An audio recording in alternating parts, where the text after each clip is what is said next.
Hello, and welcome to another episode of Roundtable. This is session 9. And do we have an echo? What a way to begin. So, oh.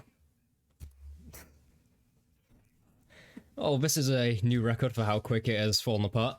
Anyway, welcome back. And, announcements for the night. I have my list here, so I'm just going to go through a few things. First on the list, next week, on Saturday the 30th of January at 6 PM GMT, so standard time for stream, we've got a little special event happening, a special one-shot. This one-shot is called the Grapharoth Run, and it's a Lord of the Rings-inspired 4-hour one-shot, which will see the cast here, well, some members of the cast here, take control of an odd band of Ologai and Urukai. I think it'll be quite interesting. The brief premise, which I will now read in my dramatic audiobook narrator voice, is as follows. The steel boots of the Empire have finally drawn footing on the ashen shores of Nirn. Their armies move forward, an unbreaking spearhead deep into the Orcish homeland, unstoppable, unbreakable. What resistance the Orcs can muster is quickly crushed. Their savagery, their primal ferocity, and lust to sink arrows deep into man-flesh, to rip and tear, is no match for the Inquisitors and their weapons of war. The Empire is almost past the Howling Peaks, the last natural defence of the rocky, blackened barren lands of Nirn. The last handhold of Dobvarog is ensnared, encircled, and will no doubt fall in the coming moons. But information of defeats must travel deeper inland if there is any chance of victory, of better resistance in this slaughter. Runners must be sent. Runners must slip through the grasp of the Empire and survive. And that's the basic premise of the one-shot. You're gonna see, you all have to be orcs.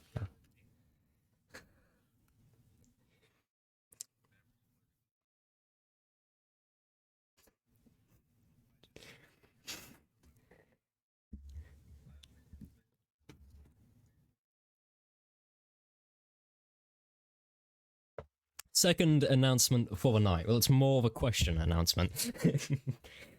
Elijah and Brian, I've heard, well, obviously I've looked on the Dungeon for All server, and are you in a position to make any announcements about your possible streamed games on there yet, or is that still in the works? Yeah.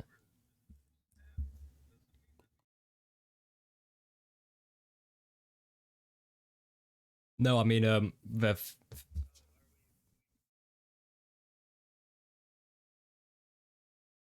yeah, because you're talking about, yeah.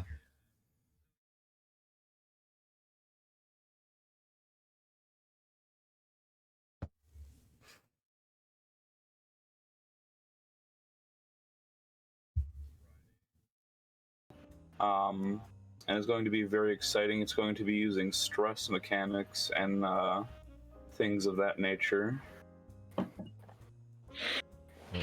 Okay, so one shot on Friday with stress mechanics, and Ryan, what's yours? Aggie and I are going to be working together on D4A for a weekly content there. Nice. Starting with a bi-weekly podcast, and during the off weeks when a podcast is not happening, we're going to be starting building a campaign world. Very nice. So it'll be a co-op DM'd campaign world telling chronicles, little short stories, as we trade places, DMing back and forth, telling short stories in the same world, telling a progressive storytelling. Okay. Very nice indeed. Well, yeah, that is interesting stuff, so make sure you hop over to Dungeon for All if you're interested in that. The third announcement for the night, I actually have stuff written down this time so I can go through as a list. As you can see, we've reached our follower goal. We're now 51 followers, so thank you all for all the support. Yeah, we can clap, give it a round of applause. And which means after next Sunday's game, we should be over the thresholds to affiliate, like weird digital dice rolling vampires. So that'll be fun. Oh my god. After that, we'll have to have a little brainstorm on maybe a little kind of event we could do as a thank you, or but again, we'll have to see and figure out what we can come up with. Just unrelated announcement, this is an entire D&D world, but if you're watching and you don't know it, you should. There's a new D&D book releasing on March 16th. I don't know if the rest of you have heard about this, you probably have. Candlekeeper Mysteries. It's 17 short mystery, kind of horror stories. They span from level 1 to 16, and they seem pretty cool. You might have heard people like Matt Humes from High Rollers D&D, who is currently streaming and taking on the D&D viewers, but I know he's done a story in it. So look out for that if you're interested.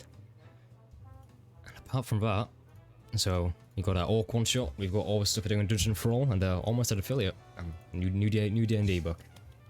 Apart from that, I believe that makes us ready to hop into tonight's episode. Of course, thank you as always to Sirenscape for the amazing sound. I've done a slight overhaul of what you're going to be hearing tonight, so make sure you keep your ears tuned. And of course, sponsors. Alright, so on to tonight's game. Please.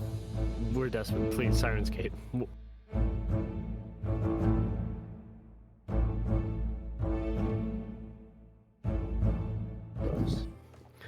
Yeah, Iggy comes out with signs. Love me. Just to Sirenscape. Love me, please. Yeah, I've got that song stuck in my head. I can't remember what it's called, but it's like, love me, say that you love me, need me. Love me, say that you love me, hold me, hold me, hold me, go on and hold me. So. I was itching my ear, sorry. That was gross. I should block my webcam, itching my ear. Can I lick it? So. Last session, the party bid farewell to the 24.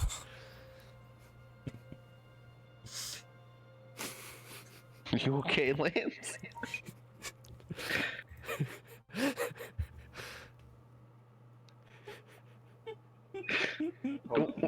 Where'd he go? What? I'm looking at him on stream. He's just like, he's so dumb. What happened? Yeah, we killed him.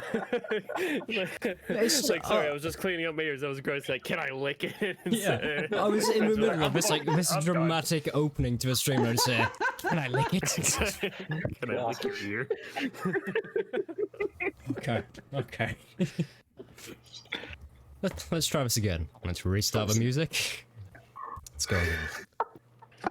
All right. Is the music gonna 10 start? points of psychic damage. Okay. Oh.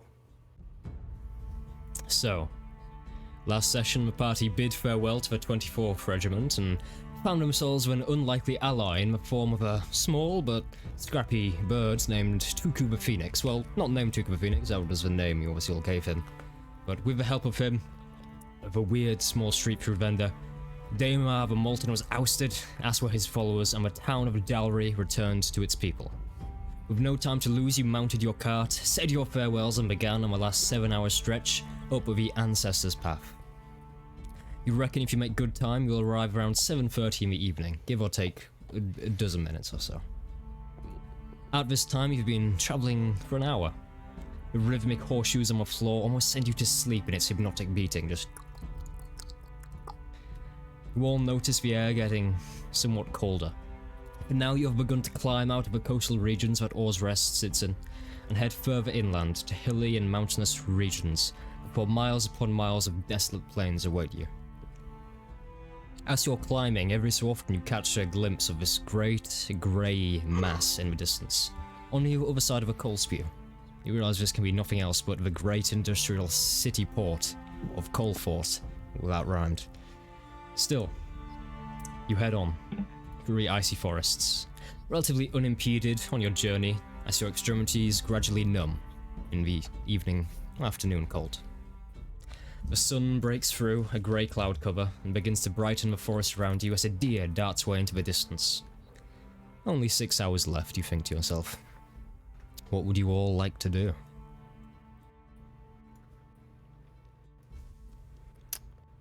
Sure, I'll make some idle chat with Leocass. Oh.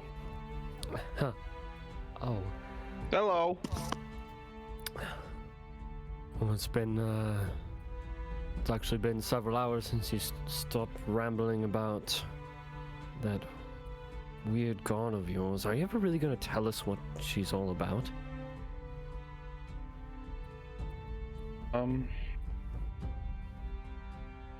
Perhaps. Or do you even know? To be honest, I don't really know much. I know some, but not a lot from when I was, I guess, under her wing.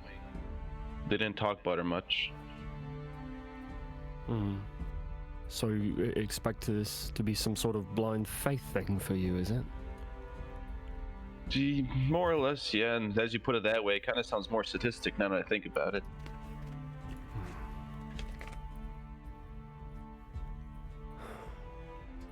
Well, whatever it's worth, if faith is worth a damn, which I'm starting to have that kind of revelation myself. Well, I guess if you ever need anything, I guess is what I'm saying. It's kind of funny you mentioned that. I have a question, as I want to show him that black, like, burned singe mark on my arm. Yeah, so it's like this large symbol kind of burnt into the flesh of your right shoulder, covering the entire thing in a very Dwayne Johnson kind of fashion. What in the hell is this? When I got those powers, whatever, after the fight, this kind of singed on my arm. I was hoping you would know what it was, since you look like you had the same powers, or at least similar. Well, I didn't have any shoulder pains, no any marks on my body, I don't think. Well, If except you a like, joint bruise on my chest. If you'd like, you can roll religion. If you'd like to try and see if you can figure out what it is. Sure. Are we all privy to this conversation, or are you guys You are kind of all like on the cart. Can I take a religion check as well? I'm not going to say anything, but I'm Yeah, curious. sure. 11. 11.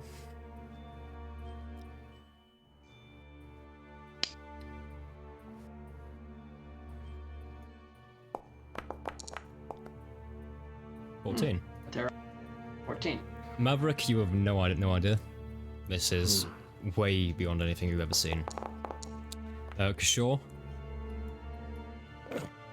you've heard stories from certain magic users you've come across in the past that this can kind of replicate the effects of a scrying spell. Scrying spell. But that's I just haven't like said- old stories you heard. You have no idea the validity of them, and you're more on the side where you think they're not true. It's kind of the mindset you're in. Do I catch Kashaw at, like, ogling it? I am eyeing it, that's fair. Kashaw, you're good with identifying things. Can you identify marks the same way that you can identify objects? Don't think it works that way. It's more like I have to have something in front of me as opposed to, well, part of someone's body. I don't think it works that way because, I mean, that's an arm with we're marking on it, but I've heard things about maybe the mark, but they're just tall tales at best, I think. Well, before we met you, Kashaw, we were following nothing but legends of tall tales, just Axe, Lugos, and Leokas here, and the Bloodhunters, and the Lycanthropes. Those we thought were tall tales, and we were chasing pipe dreams, and then that turned out to be true. So, I'm not a fan of dismissing pipe dreams. Boy, I don't. more than a few of them too. I wouldn't call it a pipe dream. It's more or less. I mean, okay, I've heard it around that there may be instances of marks appearing on individuals that are somewhat of a scrying method, if any of y'all know what that means. It could mean someone's watching you, but again, I don't think I put too much stock into that myself. Does the mark ever hurt? When it was singed on, does it still hurt, Lance? Like, There's a sore pain as with any kind of branding, but it hasn't caused excessive pain since. When it formed, yeah, but as of right now, it's I guess more or less like an itch you can't scratch. Gotcha. So it's, Leocos, my dear friend, I have a question for you. You wouldn't mind? Yeah. You seem to be kind of losing your senses about whenever you start mumbling about this goddess of yours. Do you have control over that, or is something taking over you? Because it doesn't seem like yourself. Back when you wanted to kill that poor bloke that was the last surviving member of the White Hide Covenant. Honestly, I don't really recall when you guys talk about this stuff. Oh. Everyone So it'd make a probably be perception safe check to for me. say it's not you, right? I would say so. I don't really want to kill anybody for no reason. I mean, even if they're laying down their arms. Oh. Can Right. everyone make a perception check for me? Just for you. Okay, let me. nada. Lugos, you are in the woods, I will say. So, Ooh, that's a 19. 19. Good. Oh, joy. 1. They- Ugh. What about Kashaw and Playing with my hair, apparently. You'll call it 7. I'm watching Joy play with her hair. Apparently, I rolled low. Yeah, so Wow. most of you are kind of listening to this conversation, playing with your hair, watching people play with their hair, so you don't have massive awareness to your surroundings. But Kishore, you are sat kind of on the back of a cart with your legs dangling over, noodling along on your guitar. And Lugos, you are in the driver's seat, kind of on the front of the cart, so you're constantly checking your surroundings. So you are the two that see this. You kind of glance off into the woods and going around the base of this huge wooded hill. Nestled against the hill, to kind of the left-hand side of you as you move, right in the trees, you see huge, monstrous bones that seem deeply aged. I've got bits falling off. But you see the only word for him is colossal. There's a huge spine with these ribs that just dug into the floor, going all the way down to this large, angular skull. It's almost draconic in its nature. It's got multiple spikes coming out of a jawbone. The entire spine is just made completely out of spikes going out into every direction. It's a horrid-looking beast. Its bones just tucked against this hill, overgrowing with trees, as some faint snow falls and buries them. Do I know what kind of creature this is? Roll intelligence. Would I know any man. stories about any creature that size in this area? Roll intelligence. Awesome. If you count the intelligence-based rolls, so that would be a 15 if we're in the woods. Okay, Ooh, Kashaw. Lugos, you look. You don't know anything about this. Because I assume you kind of stop the cart for a second to get a close look, otherwise it'd be gone in an instant. So as you kind of slow down the cart, because sure, you manage to get a closer look. This thing rings a bell. During the War of Moors, these beasts, are long gone, but you've heard stories about in the War of Moors, which happened about 2,000 years ago. Orcish raiders who came to shore in this part of the Empire used these beasts as siege mounts and general entire raiding parties by themselves, and their names are a Baloth pack hunter. Oh, interesting. Scary. That's that is not something you see every day. What is it? Well, it's the skeleton of something from about 2,000 some odd years ago. It's a creature that was used as a siege engine by itself, used by orcish hunting parties and raiding parties to, attack settlements and such. Long dead now, but you don't see the bones of these very often, as 2,000 years is a long time. That usually exposure to the elements to take care of it, so it's odd to see something big.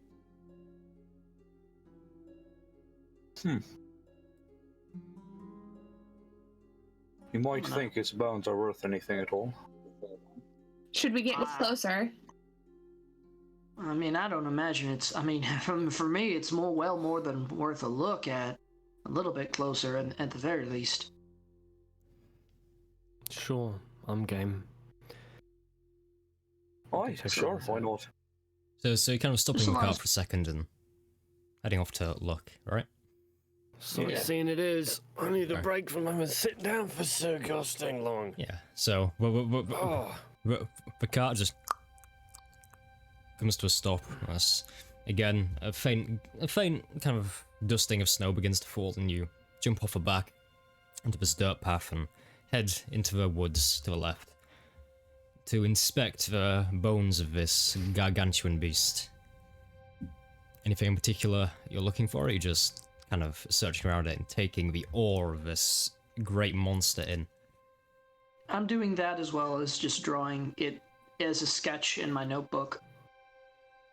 Okay. But yeah, I I see- would like to investigate in and around it. Okay. If anyone's Yeah, looking for anything same. deeper, roll investigation, but as you're all kind of looking around this thing, you're kind of in awe, just looking at its head itself, because its jaw seems to open so wide, and I'm going to say the magic words. You reckon you could just be eaten whole by its toothy maw. I want to walk I am on in the a skull. roll today. I would like to walk inside the skull. Yeah, because the skull is kind of, the bottom jawbone is dug into the ground, and it's kind of forced it open like a hinge. So you're just like walking into its skull, yeah. Never mind. It I'm was just probably happy to be about here. I rolled a meter I rolled of free 4. space above you. Yeah, for Kishore, 21 in investigation. What are you trying to find? Like, anything in particular looking for, or are you just seeing what's interesting? Maybe trying to Cause see of what's death? interesting. Okay, trying to see Possibly what's cause of interesting. death, wounds, markings, possibly even contents of things that it might have devoured. Okay. Cause of death, from here, you see, it's a large, quadruped, for some reason that was a hard word to say there, a large quadruped type beast with two hulking, huge front arms, two smaller, stubby ones, a bit like a gorilla almost. And as you kind of go to the back legs and the ribs near the back, you see some of them have these large serrated grooves in them, like dragged across the back ribs and just dug into the femurs at the back. And make an intelligence check for me to see if you can figure out what caused that. I hope my rolls hold up, because it's been fascinating. They It does. do. 20. 15. 20. 20. 22. From the looks of it, Oh, no, It's obviously- 19, sorry. the way this beast is lying, it's kind of going down the hill. From the looks of it, this beast might have been attacking a settlement, probably Coalfort, about 2,000 years ago, until a dragon, allied dragon, picked it up, dug its talons into its rear legs, picked it up, and vroom, threw it at the floor, killing it instantly. So kind of serrated grooves are a dragon's talons just eroding away its bones as it picks it up.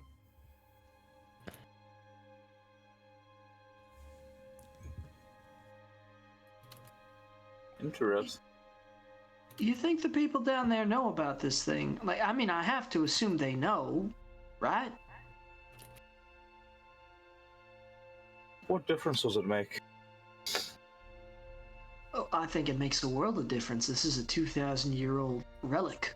I'm long since past, and it's just sitting here. I mean, I don't imagine that, like, they would try to move it. I don't think they could, but it doesn't strike you as fascinating at all that it's just still here after 2,000 years or more. Oh, it sure does interest me. Maybe we could nab some bones off of it and find something useful for him. Okay. Am I able to take one of the smaller teeth? Smaller teeth, like the smallest, would probably be about the size of your dagger, so you could probably try and break one off relatively cleanly. Yes, please. Okay, roll me a sleight of hand check. Is there anything else I find interesting in this location? Yeah, to 23 sleight of hand, you can easily just break a small dagger-sized tooth off. You can probably format something, and because your investigation was so good, Kishore, I'm gonna say in its ribcage, you find the faintest traces. Like, I'm talking like shattered pieces of iron and armor here. The smallest rusted parts of what looks to be ancient Imperial armor, dating to around the time of the War of Moors. Which, by the way, is when the one-shot next week is going to take place, so this is the armor you're going to see in action.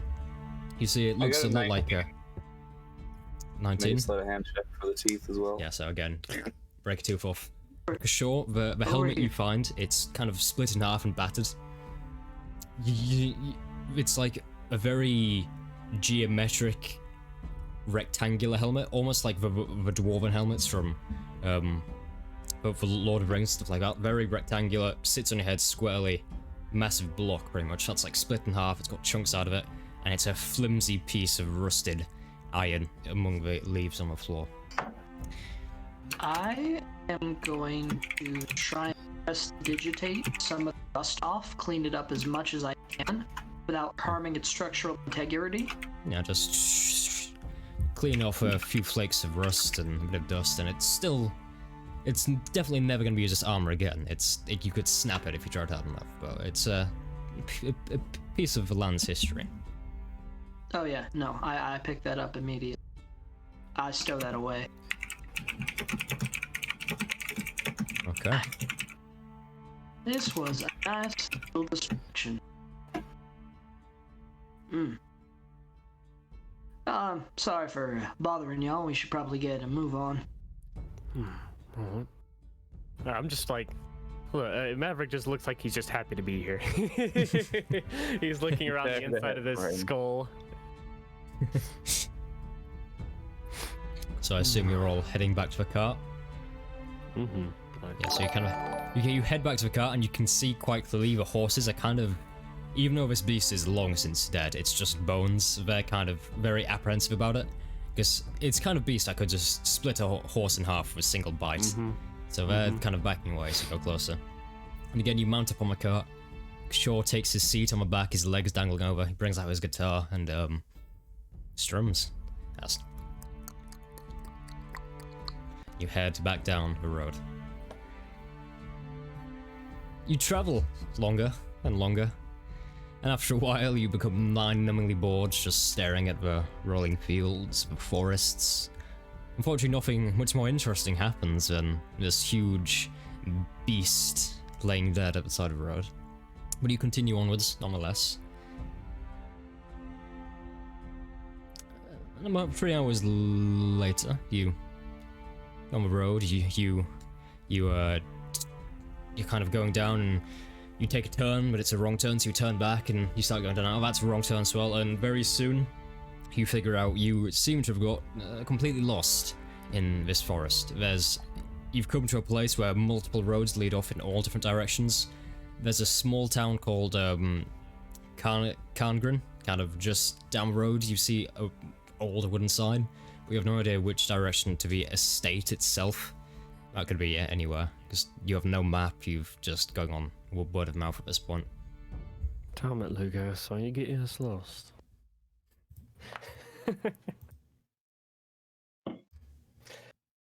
I realize Eggy's muted, so I'm gonna wait. Lugos literally can't get lost if we're in the woods. You can't. Yeah. By can't get lost, I mean, well, I take that to mean he can't lose where he came from, but I'm guessing it doesn't mean he's a magical navigator to anything he wants. Depending on the wording here, for the natural explorer. Because you were essentially told you go on this road and you'll come across it.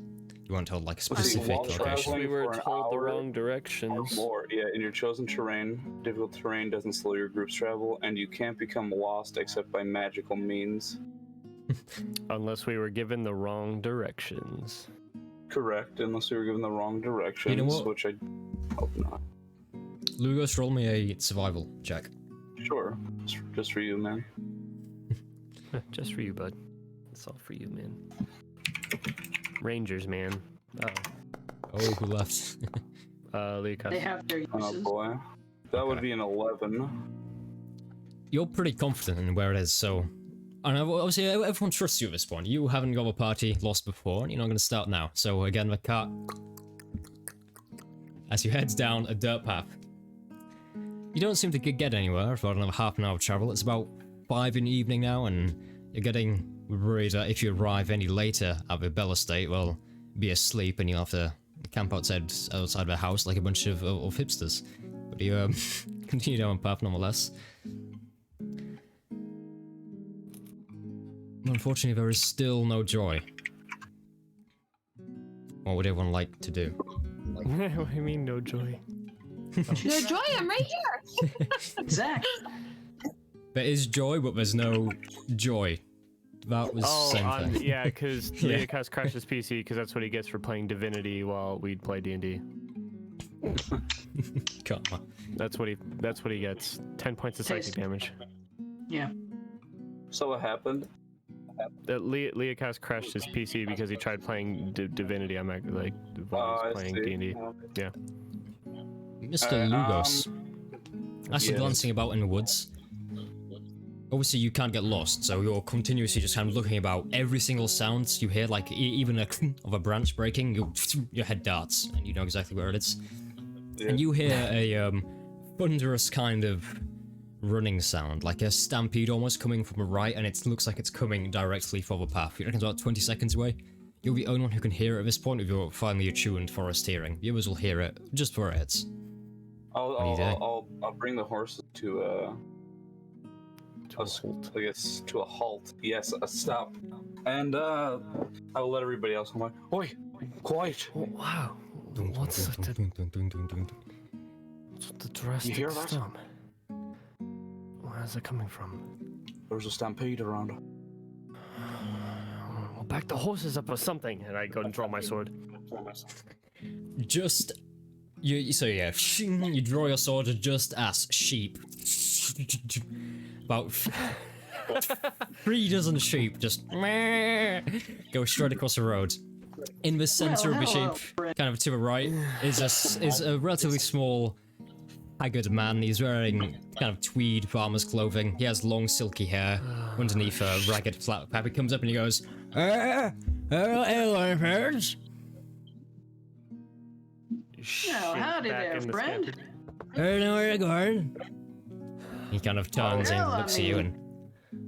I look over at Lugos. He certainly talks like he knows where he's going, but perhaps a local touch would be of use here. Do you happen to know where a large, stately manor is in these parts? Yeah, sure. Do I understand? I fucking just said Jesus Christ. I'm sorry, sir. I don't know the spell comprehend languages. There, he kind of approaches your cart with like a hobble almost. He sways from side to side. He has this large kind of hooked nose that's kind of bent to one side and very sun-damaged face. He comes and goes, I don't know the cars. I'll hop down. Yes, this is our car. Where are you heading? We're heading to a Bell Estate. A certain halfling entertainer's estate. One of the... I was gonna, give this a grand podier of introduction, but one of the, I forgot the name of the brothers. I'm gonna have to pull up my notes now. Arvis, I assume. Arvis? Arvis is the one who's alive. Yes, Arvis. Was the other one Bell, the one that died? Arvis, the other one was, Clovis? Clovis. Arvis and Clovis Bell. I had a name of Bell written in my notes of something. Yeah. For, one of the halfling brother entertainers, Arvis, he has an estate, down this path here, at least path into the town. Do you happen to know the directions? Yeah, I know Aaron. Yeah, a bit of gold. He extends his hand out and... Okay. We're playing charades. Oi. It's big. A bit of gold. Gold. Kind of really enunciates his words as best he can at this point. You want gold? Asking Give for me money. gold.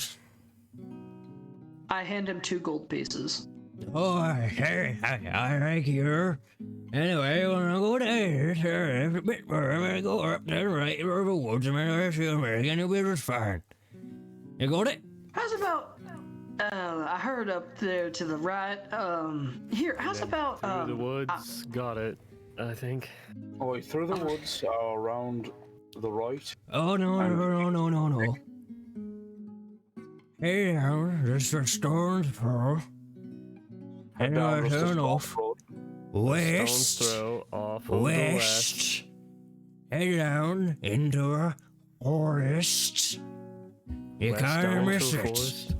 You can't miss it. So it's a stone's throw of the west through the forest. Got it. Thank you. West of the forest, alright. A stone's throw away through the forest in the west. All right. Thank you, sir. And I'll hop back in the back. I want to insight check him real quick to see. It's a stone's throw off the path of the west through the forest. Thank you. if he's holding anything back from it's a 15. Hard to read. Where he waves and he returns to his flock of sheep and he goes, just them off into the woods. I would insight check this man, but Maverick's patience disallows him from doing this. What a quaint little man. You should write a story about him, Kashul. Oh, about a shepherd? Maybe. A lost shepherd just looking for gold pieces in winter or something like that. And you cannot ever say, I don't include colourful NPCs. What are you going to do like that? We're going to let the man do all right. But don't wait in the morning away now. You go down here. I want to say you're going to get down here right now. All right, bye. Essentially, yeah. I'll tell you, remember when it'll be a gold man, you go down to the forest, but don't go away, go west. Yep. Yeah. Okay. He was like, Anyway. and then we start doing that mockingly, and he's like, "Oh, you know how to be my language." The cart begins to head off to the directions a nice shepherd gave you.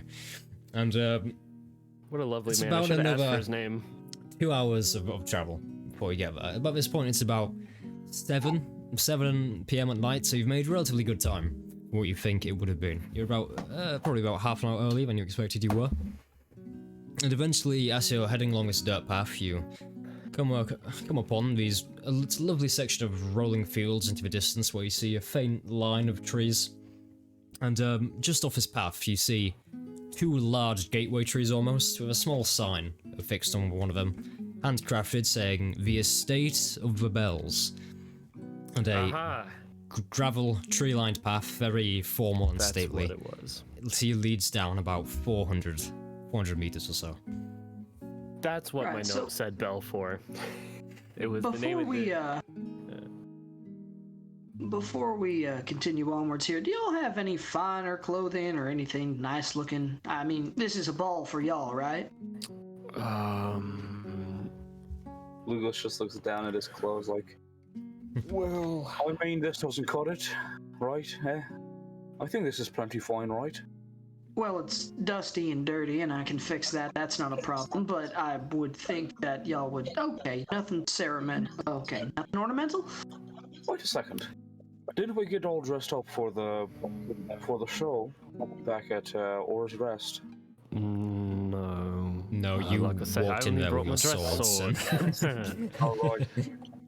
Only my dress sword. Which, you know what? I'll go in this, but I'll not bring the shield. I think it's a bit overdone. And I will say, you assume if Arvis is nice, you could probably borrow some of his clothes, or repurpose some of his clothes because he is a halfling. But you could probably sort something out. I mean, if there's a tailor on the way, we need a quick fit. We are down the path of the home itself. There is no on the way. Maybe he'll have something for us when we get there. He is obnoxiously rich, I will say. So I'm sure. Okay, you know what? Sure, fine. If we have stuff that whatever. Well, heading either down way, the path. I'm sure I mean, he you'll look. invited us knowing who we are, right? I'm sure he wouldn't be surprised if we showed up in scraps and armor. Well, I'm certain that Miss Joy will look absolutely ravishing in whatever she wears, but for the rest of you yokels, I will clean you up myself. Gotta look presentable for these sorts of things. Yeah. So with that, I just like raise an head- eyebrow at Joy, like, okay. So you head down the path. You look at these magnificent trees pass by you on the gravel road down. Your horses are at this point getting relatively tired, but they can make it the last stretch. And as for gravel, crunches beneath your wooden wheels. I will say, the wagon is still the same as when you picked it up from him. So there's still these kind of flags and bandoliers that are hanging up from the sides. It's like a circus wagon almost as you head down. Who's on the front? Would you guys like a fanfare or no? I think I can do a fanfare. You're I considering doing those magical fireworks that we did for Pigeon Cook, right? Yes, you are guests of honor here. I am your bard. It's kind of my job. I expect a wonderful display and a song of a traveling group of beast slayers. All right, I can work with that. Best of luck Test to you, my- Kishore. Improv skills. Okay, and also, who's on the front of the car? There's space for 3 people at most on the driver's kind of ledge, and then as many as you want in the back.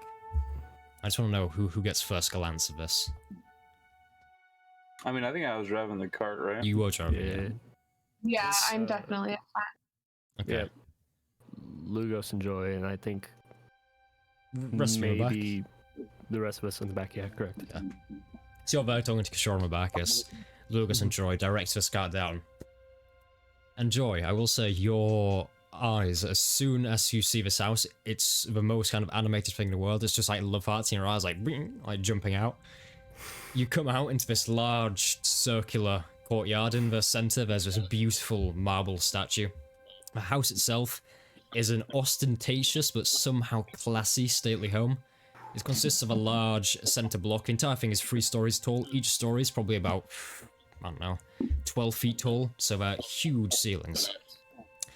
And to either side of this central kind of block of windows, there's like a left block and a right block. Wings almost to the house, which come out in L shapes to either side and kind of loop around, making the entire house a horseshoe.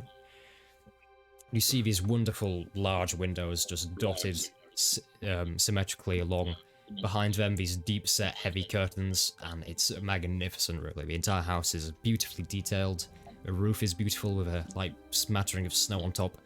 And you slowly, the cart, come to stop in a courtyard in front of a main door, which is kind of in a porch area. It's a large, black, wooden double door with a heavy iron knocker on it, just under a stone porch. What is everyone doing? I am very much so starting to clean everybody off. Prestidigitation. And then once that's done, I'm going to start a small little fanfare on my guitar, announcing our arrival and such. Okay. Well, thank I'll you roll. for the clean. I'll roll the performance check. Let's see how well this goes.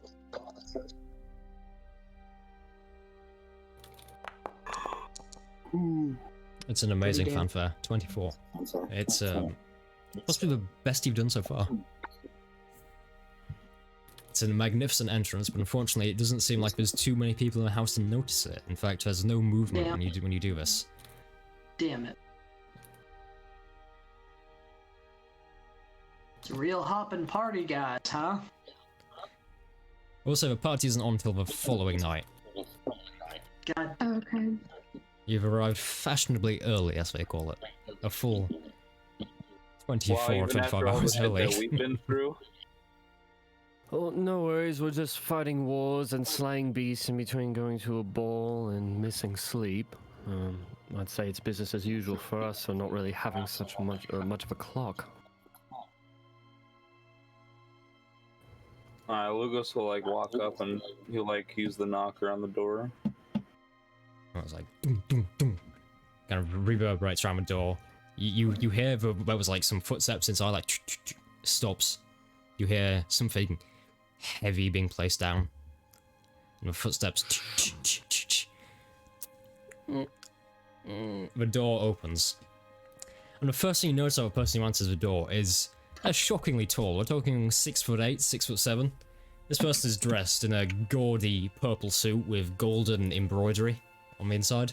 It's a full 3-piece with a waistcoat, Looks like the inside of a blazer is silk, and it's just this magnificent purple getup. When you open the door, I've got a long, narrow, very angular face with a grey, finely trimmed goatee and a neat side part on the head.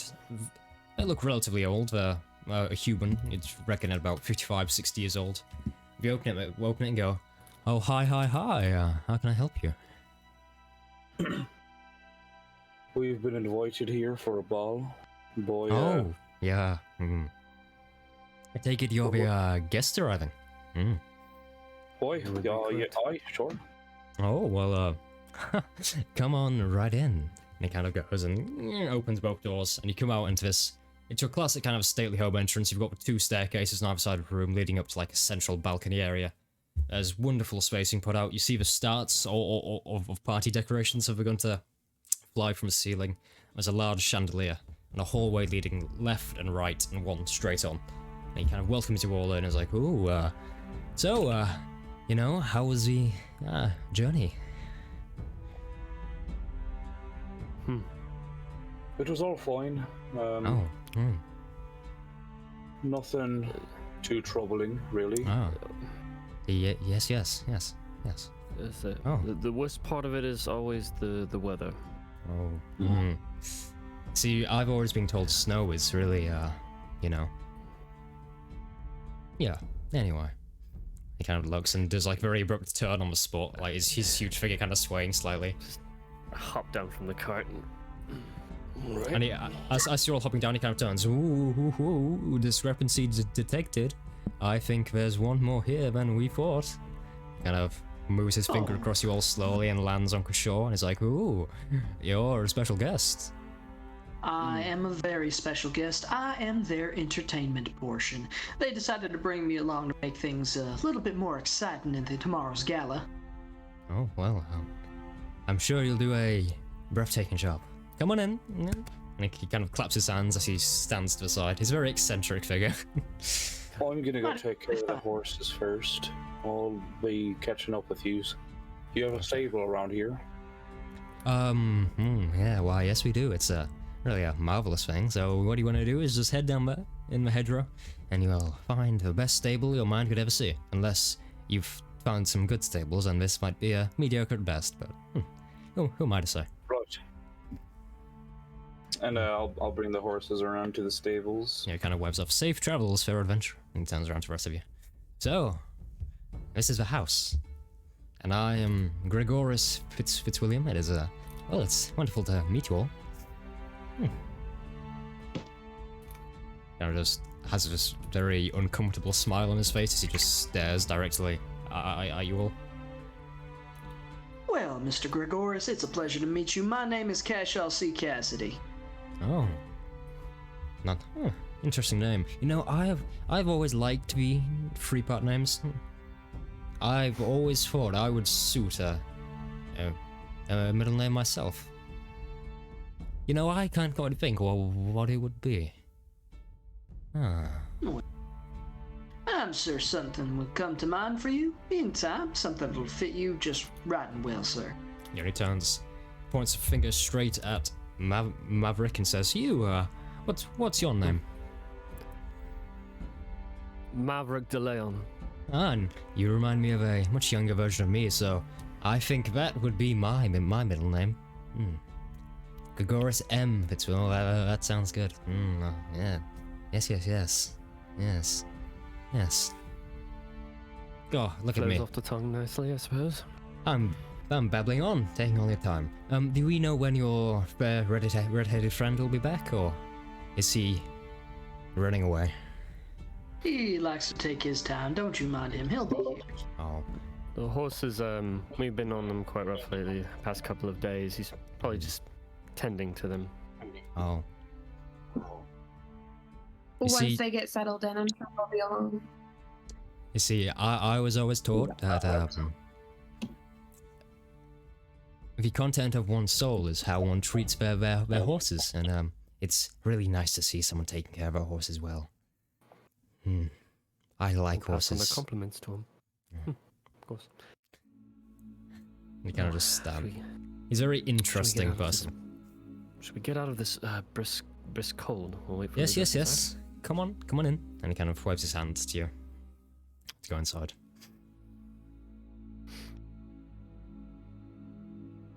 Alright, I guess we head inside. Hell yeah. Hopefully I'll call off DeLuga, so like, this, whenever you're done. I probably went around back, he's probably far away, whatever. He'll figure it out. We'll wait for him inside. Yeah, so you kind of make idle small talk with this Grigoris guy who's really quite eccentric. But that's what you get. He's kind of, he talks in the weirdest way, but he can be charming when he wants as well, but charming in such like a weird mad scientist way. So you kind of make small talk with him as Lugos finishes up with whatever he's doing. And I assume once you've done that, you'll come to join them all back in like the main entryway. Oh yeah, absolutely. I'll come back to the main entryway once I'm done with the horses. Just feed them each like a carrot or an apple out of whatever supplies we have, and I see. You lay head down back some to the hay main for room. them. And eventually he turns, he goes, "Oh, there he is. I see. Now we've got a full party. Oh, well, this is just wonderful, isn't it?" I take it that means you want to see Mr. Bell. Boy, Well, oh, yes, I believe he's in the snuggery. I'll take you there now. Follow me. Excuse me, sir. I whisper to myself and a little bit near party members. Is this snuggery? Wait, excuse me. And he bed? begins to He's in essentially. his bedroom. He takes you down the right corridor.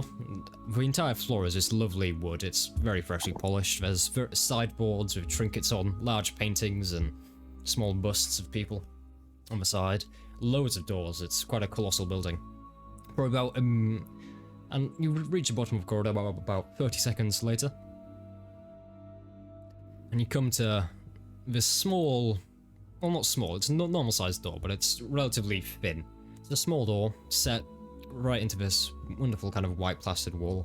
It's got no knock or anything. He knocks and says, "Mr. Bell, yeah, your guests are here." And he kind of opens the door. And as soon as the door opens, there's this smell of incense that just floods your nose. And you kind of enter into the snuggery. And you see, it's a small room, probably about 7 by 8. It's quite cramped and weirdly enough quite homely for such a large stately building. There's a fireplace on the right hand side of the room with 2 sofas kind of crowded around it, a rug.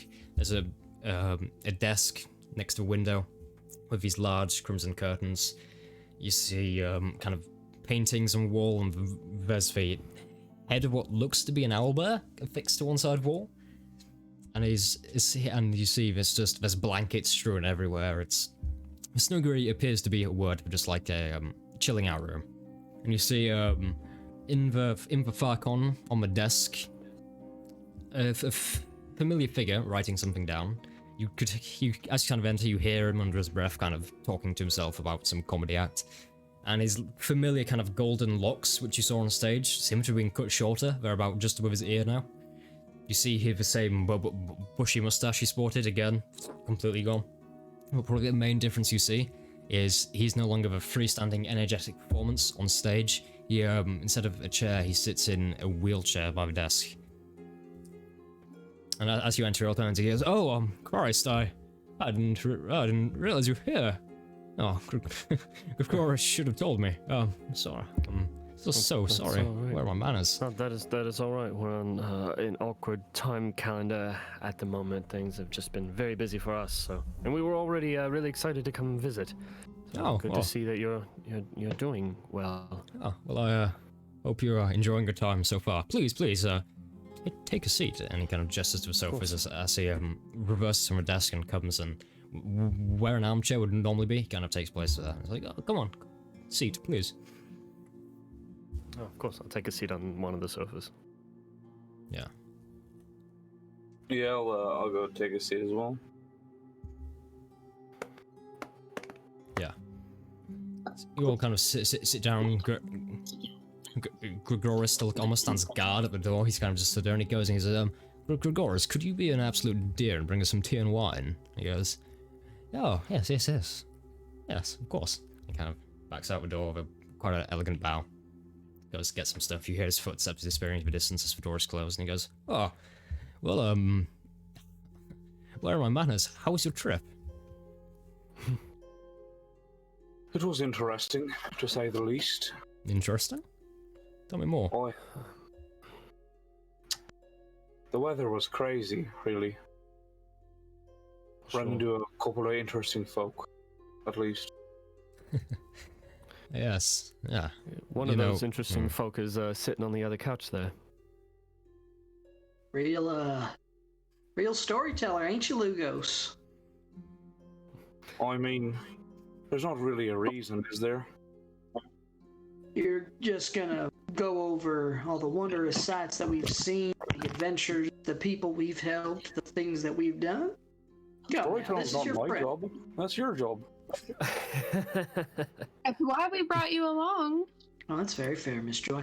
All right. For sure. Well, Can I just ask, how well versed would Kishore be in kind of comedy? Like, how big of a fan is he of comedy and stuff like that? music is definitely more of his interest, Okay. but you know, You've seen comedic his fair bars- share of comedy, yeah.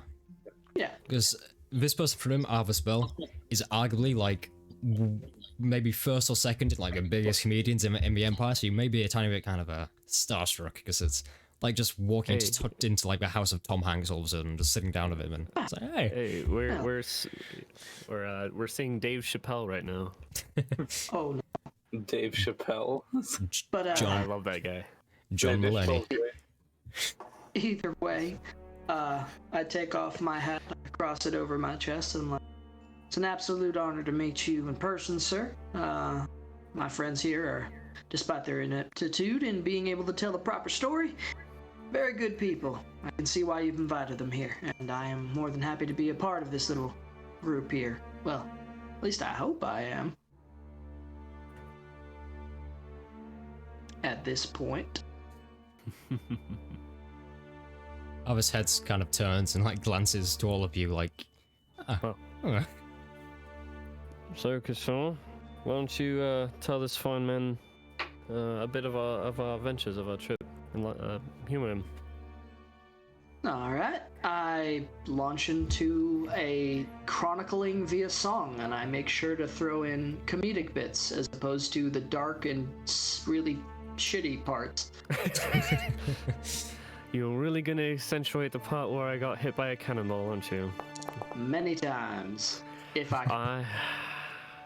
It's good. It's you haven't really worked on like a full chronicle that much, but say you've kind of drawn this mostly off the top of your head, and to not kind of just fumble completely in front of Tom Hanks is quite an achievement as you play the song kind of chronicle. It takes about 20 minutes in total to get to where you are. You kind of make sure to take a lot of detail. The main thing you have is a chorus to really get a hook stuck in your head. So you repeat that like 12 times. The chorus does not have to be about how I got hit with a cannonball out of the sky, Kishore. I know it's catchy. But about halfway through, Gregoris returns with some tea and wine, and he goes around to everyone and points to your respective choice. And about 10 minutes later, it finishes. Arvis is kind of laid back in his chair with a glass of wine in his hand, and he goes, "Well, that is quite a journey." Oh, oh well. You really have a massive dedication to attend a ball. I've never seen anything quite like it.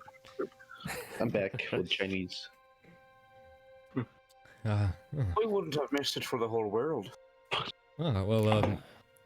It isn't that good. You are right. It's just a ball. We're not giving away gold. We are giving away alcohol, which is better than gold. But I'm very complimentary. Say we're more dedicated to checking up on you, especially after everything that happened, and all's rest.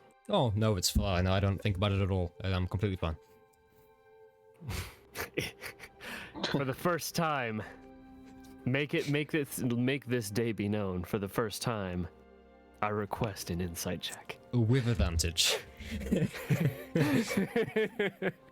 For the first time. All right, I'll just click twice here. Insight. I'll give it a. Ooh. That's a first one's a modded 20. 20. Let's see if I get better. 20. Nah, we'll take the modded 20. He is not fine. He is everything that is not fine. Do you remember the meme about like the guy who's crying, but then he has like a mask on? Like, Just like, well, oh yeah, like the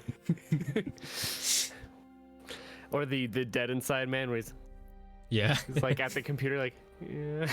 It's like, oh, I don't think about it. I'm fine. You know, it's an interesting show at that. It's a story, isn't it? I mean, sure, it's a story, but yeah. you seem to be having it about a bad way, maybe. Oh, it's fine. Yeah, I'm sure. Are Look, you going to be able to walk again? in 10 years, I'm sure I'll laugh about the time my brother was stabbed in front of me and 10 dozen other people. It'll be funny. It takes a massive sip of wine. Massive sip.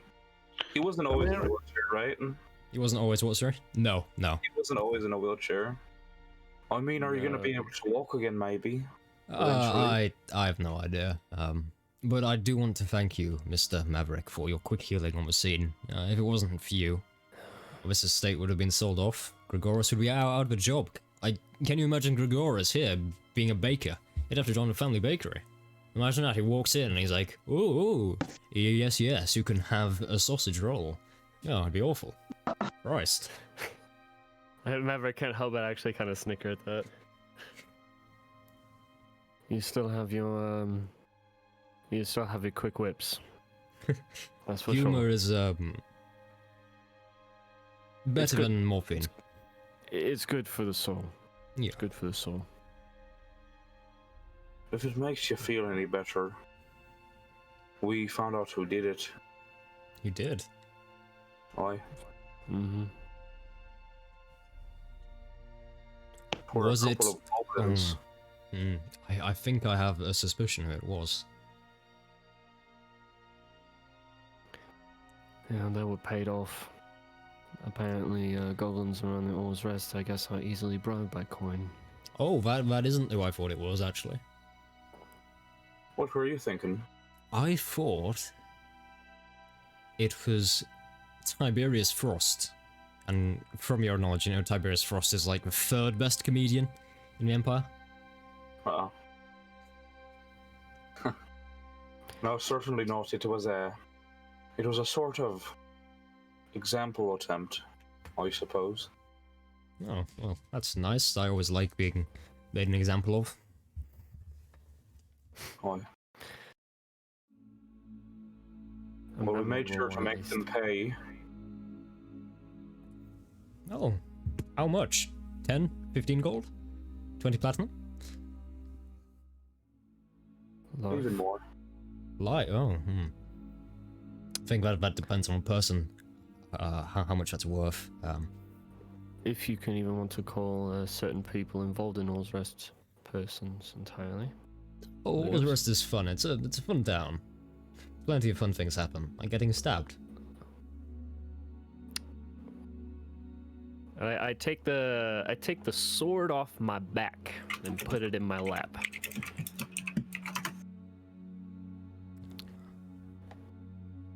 Oh, that's Say there was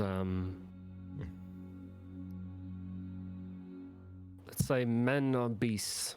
You can make a beast out of a man. There was certain forces at play in All's Rest. And I pat the blade of the sword. That requires the beast to be slain out of a man. He leans forward slightly in his chair. Oh, well, do you know what else can make a beast out of a man? Good food, come on. Time to have some dinner. Sure. And he goes and just as you see Gregoris leave the room. And he leaves the room and says, if you will, follow me to the dining room. Begins to Very leave. well. It's kind of a sad, melancholy kind of underpinning the entire man from what you can see. It's a bit like Lieutenant Dan in Forrest Gump. No. Lieutenant Dan, you ain't got no legs. Lieutenant Dan. Can I okay, this is like a question to DM from Maverick. Yeah. With my limited knowledge of healing magics, would I know if his state could be cured by the path of magic that I'm following right now? Roll Arcana. Okay. So as you're thinking about this, he takes you to the dining room. What's that? 13? 14 minus 1, 13. 13. Advanced level magic. Probably, I don't actually know if you get like a spell such as like the massive healing I spells. get access, I think, to cleric level spells. Yeah, so by if you can get taking something like regeneration, or like greater restoration. greater restoration, that kind of stuff. If it's Like greater stuff that can- restoration or regeneration, then I have access to cast it, but I'd have to be a really high level Celestial Warlock for that. So it's quite advanced Good to stuff to know. cast a like that. Anyway, he takes you to the dining room, and again you go down these beautiful wooden hallways, and the walls are painted in here kind of in this. It's a not unappealing light green. In the center, there's this handmade dining table with wooden chairs around the entire thing, and again the room is littered in these huge walls, like 10 feet high. There's large paintings everywhere. There's loads of busts and statues. Yeah. And the roof seems to be a mosaic. It seems to depict some kind of angels kind of flying around and battling. Again, it's a very beautiful room, and 2 glass chandeliers hang along the length of it, kind of down the dining table. And you see he's already kind of at his seat at the table head. And as you glance down towards the table, you see it's really very posh. You have kind of your plate and like 5 knife and forks to either side. It's very proper etiquette. And even the glasses you drink off are like seem to be crystalline glass. He implores you to sit down. I just looked up, and yes, I can cast Greater Restoration as soon as I'm able to cast 5th level spells. So hell Very yeah, nice. I have a life goal now. Cure this man and make him walk again. Okay. I'll study necromancy. We'll bring his brother back from the dead. Please note. We'll make his family happy again. Okay. Leah cast, please no. Yep. There's the too zoom. Anyway, you sit down and you enjoy this meal, and it's a very lavish meal. You can see why his comment of making a beast out of a man came in, because the first thing you get is like various meat pies and various meats, very exotic stuff. Like there's some boar, there's some venison. It's all this beautiful, very beautiful food. The last kind of main dish that's brought out is this thing called he introduces you like, oh, I found this. I was traveling somewhere and I found it, and I loved it ever since. And it's called let me remember this. Damp noodle, is that right, Gregoris? And he kind of looks and he goes, yes. And I was like, damp noodle. And you look, and it's a steamed kind of bread roll served in sweet custard. So it's for current times, it's like, it's bread, it's steamed bread roll custard, but for medieval times, it's like, magic. And after this, there's more food, and for dessert, something very special is brought out called honey flame bread. And that seems to be a fried bread soaked in honey and smothered in very kind of Mediterranean spices. So again, got an exotic food. That just sounds like a heart attack. That sounds Great. delicious. I hate to be Great. rude, but do you have anything that's not meat? I found this lovely vegetable. I've heard it's really quite good for you. It's called kale. You tried it? No, No, I tried haven't. kale. Gregoris, fetch us some kale, please. And he goes, yes, of course. Chef fetches off, and he comes like a few seconds later with this green leafy substance. And he like pours a handful on your plate. I enjoy the kale. Thank you. How was the kale? I never actually had kale. Not good. Oh boy. and gross. Nobody likes it. And again, he kind of stares again. He was like, if you'd like more vegetarian option, we have a large field outside. I'm sure you could graze. Wow. You're talking eating dinner tonight. Oh, Hey, I love this one. Leocass, what's something that you enjoy eating? Just, if you don't mind my asking. I Well, lean over to Lugos. $20 says he says the flesh of people. well, I enjoy the flesh of newborn banal.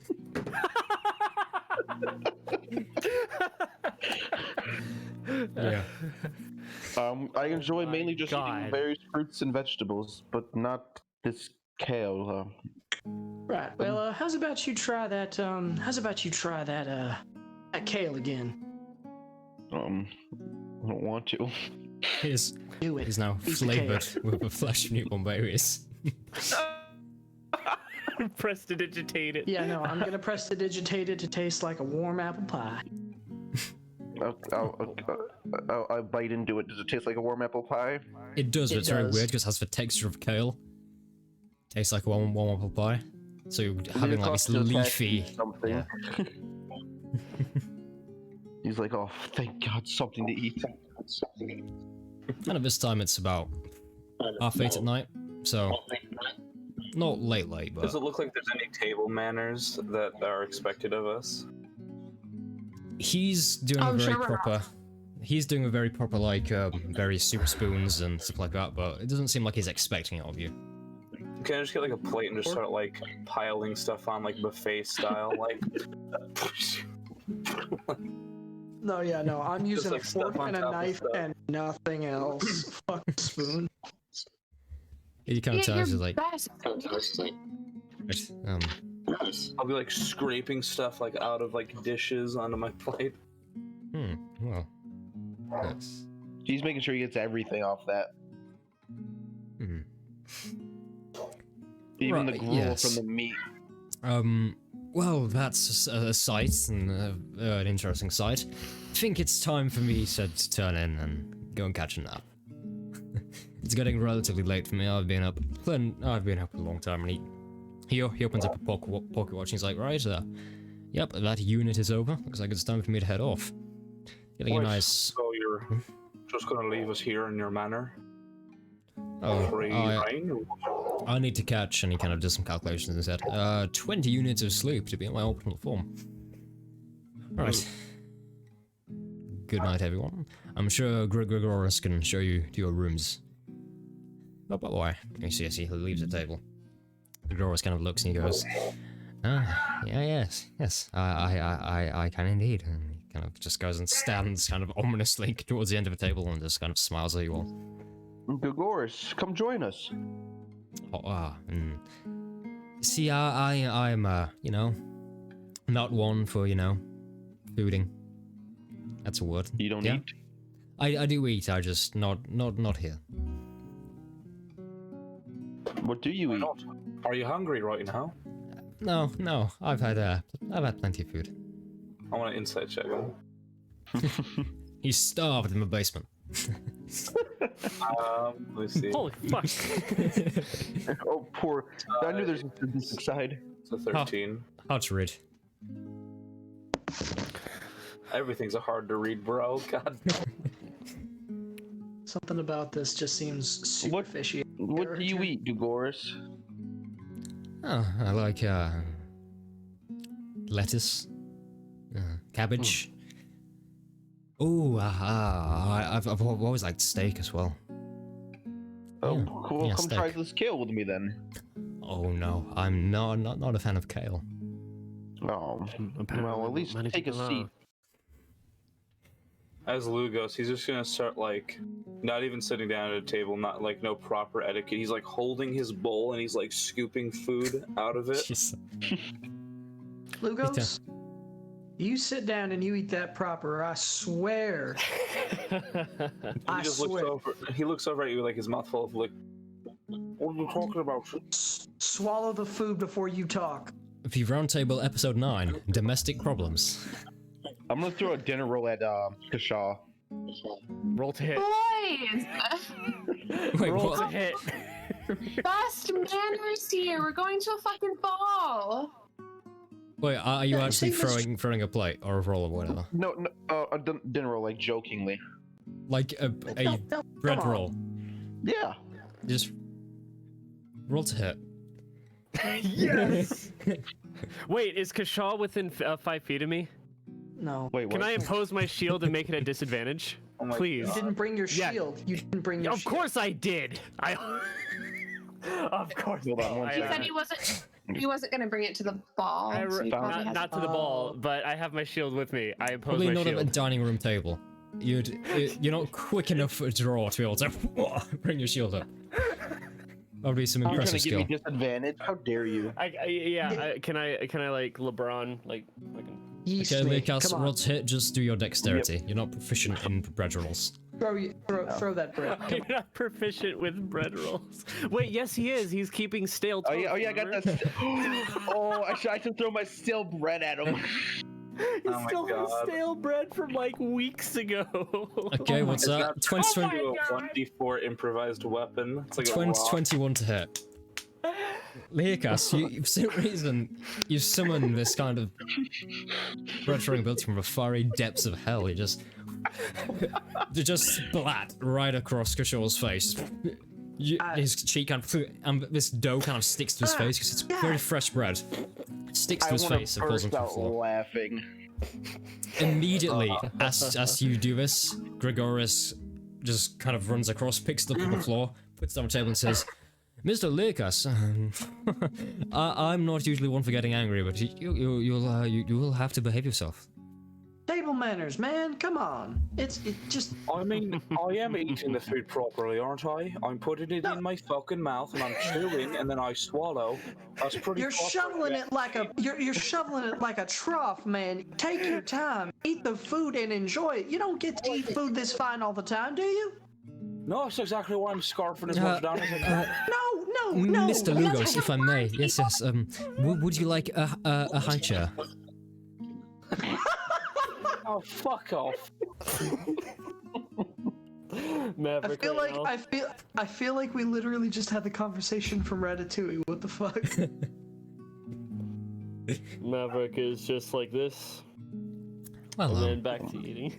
Oh, jeez. Ugh. this goes on for a Mr. while. Gregoris, I am so Oh, sorry. here, I'll eat food how you like Oh, to it is. eat It is. I'll, It is I'll just sit fine. Don't worry. down. I'll sit down. I'll grab like a tablecloth and I'll very exaggeratedly tuck it in, and then like Lugos will get all posh like, "Oh, look at me! I am a proper noble. I eat food like this." And I like take like one like little cut and I like put it in my mouth. Is that how you want me to eat? I mean, Yes. you were the one who decided to make an ass of yourself in front of one of the most popular entertainers of our time. I mean, that's on you, Mr. Lugos. I just wanted you to, eat food normally. I don't even see you eat food normally like that when we're on the road. Sorry to interrupt my our esteemed guest, but if I could just take a couple plates away to the kitchen, I'd appreciate it. Yeah, it leans down to Thank you pick up the very plates. much, Mr. Goris. Were you the one who prepared this meal? Yes. Well, an absolutely excellent job. Thank you so much. If there's anything I can do, I can clean these plates for you. If there's anything you need assistance with, I'd be more than happy to help. Oh no, it is just fine. In our kitchen, we have some arcane enchantments which allow us to work much more productively than would otherwise be needed. And begging my pardon, I don't mean to be rude when I ask this. Are you the only servant here, Mr. Gregoris? Mm-hmm. Yes. I am indeed. What race Place is looks he? mighty fine. Yeah, give us the rundown, the up and down of him again. I think he appears to be human. He appears to be human. He's got this very finely trimmed kind of goatee that kind of ends in a point. He has short, side-swept grey hair, very silky. Quite striking kind of blue eyes, angular cheekbones, and is wearing this quite eccentric purple three-piece suit with like a frock tail at the back, and it's embroidered with gold. And he Something doesn't feels look wrong. familiar to Something me doesn't or seem right. Joy. No, actually, it's saying that. No, he doesn't. This is a different Okay. person. I say the word spice mage. I'm You just are kidding. thinking of a guy who talks slightly differently. I was thinking spice mage. You were thinking of Sohar Zekris, yeah. Yes. Okay, well, this finishes, and soon enough he goes to show you Wizard. to your rooms. Yes. Can I cuddle with Matt? By the way, Gregorius. You have each been assigned your own room in the western wing of the house. You assume this might have been where Clovis used to have his kind of wing of the house, but it's since been refitted into just guest rooms and the like. The bedroom really consists of everything you'd expect from a stately home. There's these beautiful white plastered walls that meet the roof with decorative and ornate kind of crown moulding. You have a 4-poster king-size bed, like a seating sofa at its foot. A fireplace in the room, you've got more paintings and various artwork, trinkets, and 2 large windows with heavy-set crimson curtains again that you can pull closed. Anything you'd like to do? Lugos, you're not going to be uncomfortable that it's not a futon. Boy, I sure do miss the futon already. Maybe next time we're back in Or's Rest, let's put the futon in the back of the cart. Oh, that would be a great idea. Great idea. I think Did, so. did Lugos like stuff his pockets with food? I'm just curious. He probably like has a jacket pocket full of bread rolls. Elijah? Yeah, Lugos took a couple Lugos would order another endless breadstick order from Olive Garden just to stuff in his coat, order one more, and then walk Wait, out. speaking of that, how many bread rolls are on the table, like, before we leave? It's probably about a dozen. I want to take 7 of them and just put them in a bag. Unfortunately, as you do this, Grigoris kind of steps forward and says, Mr. Leo, you have to understand, these, can be left over for the party. Do you have any stale bread? No. We, Can I? you know? Yeah. Yes. Lugos just mutters to himself, I will get my stale mail armor. Stale mail. mail. God, that's yeah. right. And, I'll only eat one bread roll and excuse myself then. yeah, as you're kind of excusing yourself, you see Grigoris turns to you and he says, that one is, very, yes.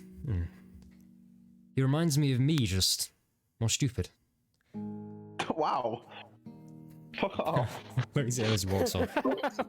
What an interesting fellow he is. One felt personal. Then Grigoris goes about cleaning the tables, shows you to your rooms, and I assume you put down for the night. Any last things you'd like to do? I was gonna rob him. Sneak off back towards the kitchen. And go take the bread. Wait till after the ball. When did this campaign turn into like something like Home Alone? I mean, I don't know, but The shenanigans. I don't know.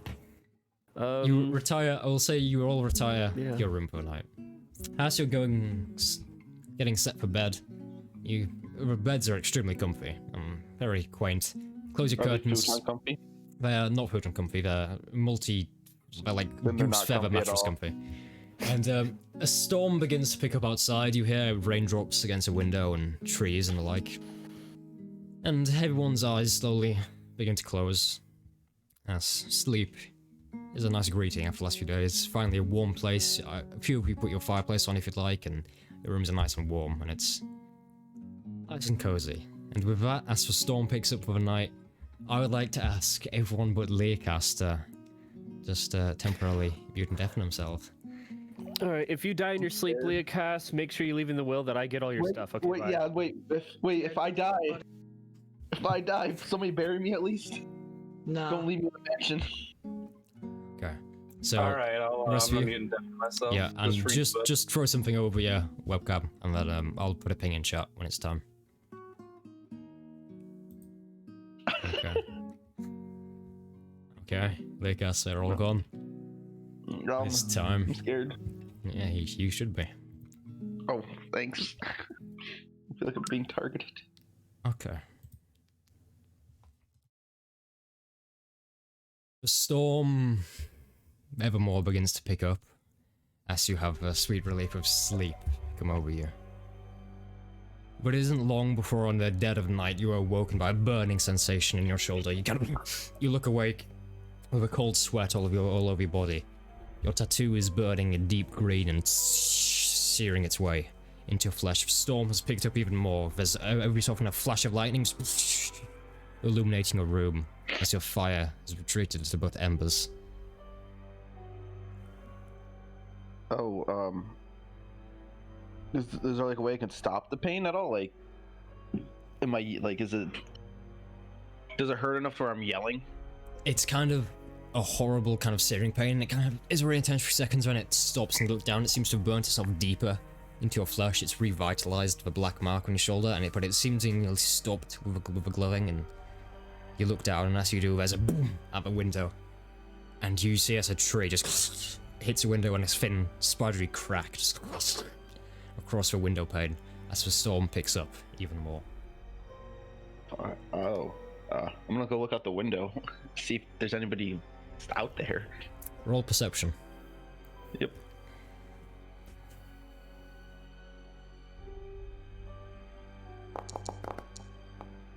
Oh, so close. I got It a 4. seems safe, but as you're glancing around, you look about the room as you look, and it seems you've left all of your gear downstairs in the dining room. You forgot to bring your swords, your shields, everything. It seems to be in the snuggery of a dining room. So you're just in your room with no equipment, just your fists.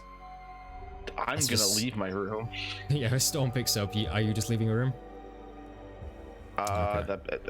If I have any belongings, I'll take that. But I'm gonna go leave my room and wake when it's somebody up, whoever the closest is to me. Yeah, you're just in like a fit nightshirt, and you leave your room. You have some like slippers you can put on as you leave, and the door creaks open, and you enter the main hallway. And every so often, as you're walking down this hallway, when floorboards creaking under you, there's a flash of light as this lightning illuminates it momentarily in this blue light, but apart from that, it's pitch black. The closest person to you is Lugos, and are you attempting to wake him up? Yeah, I'm gonna just straight up knock on his door. I'm not gonna barge in, but in case he's not dressed. There's no response.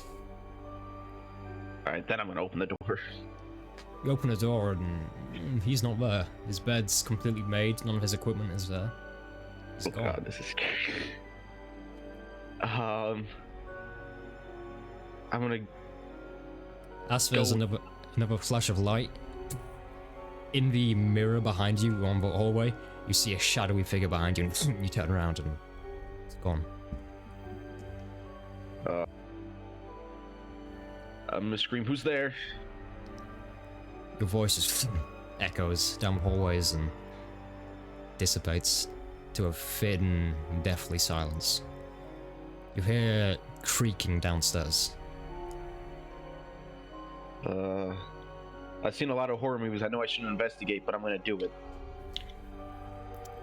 So again, you head down the stairs in the dead of night as the storm picks up even more outside. Now it's shaking the very foundations of the house. And these shadows around you seem to grow larger and bigger as you move. And you slowly head towards the creaking noise, which is like... but as you go, you're kind of heading along the hallway, and one thing that catches your eye is the conservatory, which you haven't really been in before. It's this beautiful sitting area made entirely out of glass. And as you pass, it gives you an insight into the garden. And you see 6 or 7...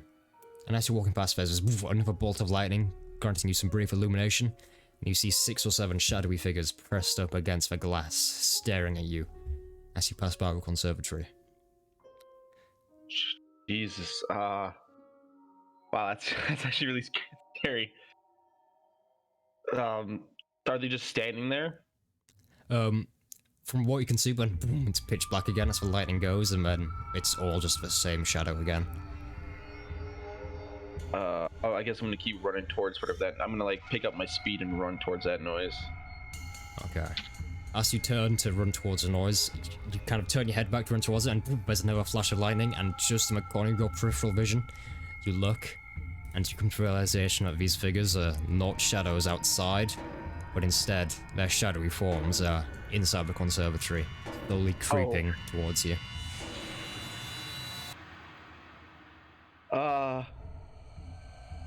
I'm gonna just kind of like go like all like like crazy and just kind of like Eldritch Blast.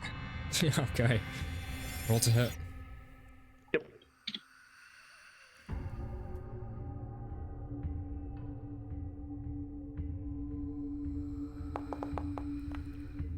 $18.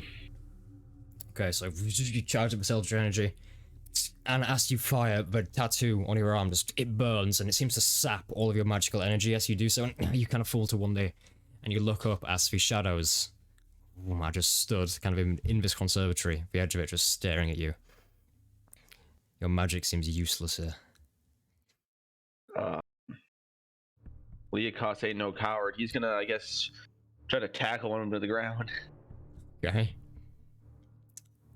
Make me a athletics check. Athletics, got it.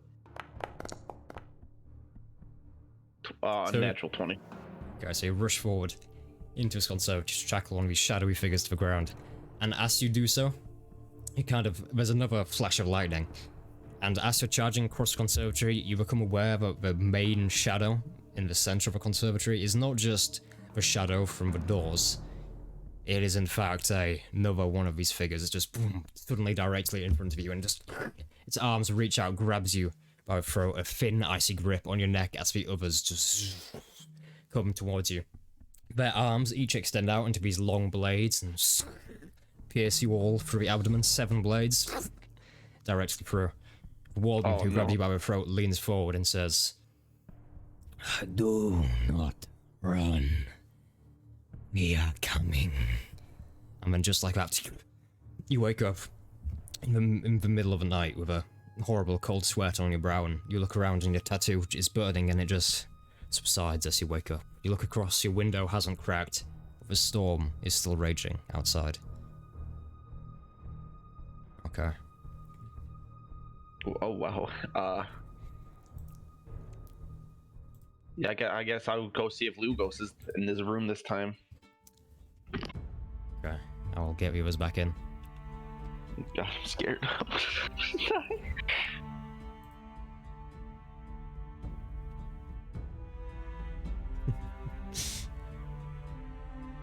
Okay, guys, it is the time. Oh, goddamn death on No, themselves. my noodle dropped on the floor. So if I send, I'll ping them. You back? Yes. Hi, Elijah. Hey, I'm back. Give me a kiss. Oh, yes. Want some Chinese food? All right. Okay, so- I'm back. Leokas had a fun little adventure there. Can I ask Leokas, what are you doing now? Yeah, I'm going to wake up the 2 people I trust most out of the group, which is Lugos and Maverick. Okay. Where you at? But how I'm going to do is I'm going to wake up Lugos, kind of like loudly open his door, tell him that just no and it's like, what's what I'm looking for? I don't say anything. I tell him to come on and go find Maverick's room. With no explanation. Yeah. No So time to explain. You were woken up by a pretty disheveled looking Leokas, kind of in his night stuff, with just, again, this kind of burning tattoo on his shoulder, which seems to have just be deeper and darker than it was before. Still got this dull green glow to it. And I noticed this. It's pretty obvious, yeah. It's kind of shining underneath his, like, nightshirt. Interesting. Like, I guess I should have like, oi, or what the fuck is the problem? Let's go. No time to explain. Do you say that? Yeah. I'll get like really low to the ground and like crawl around on all 4. Okay. I'm gonna go wake up Maverick as Lugos It's like I'm like looking around like, what the fuck? Lugos is doing some exorcist grudge stuff. Like, well, he's looking around like a scared cat. Yeah. Yeah. And I'm gonna just straight up barge in Maverick's room.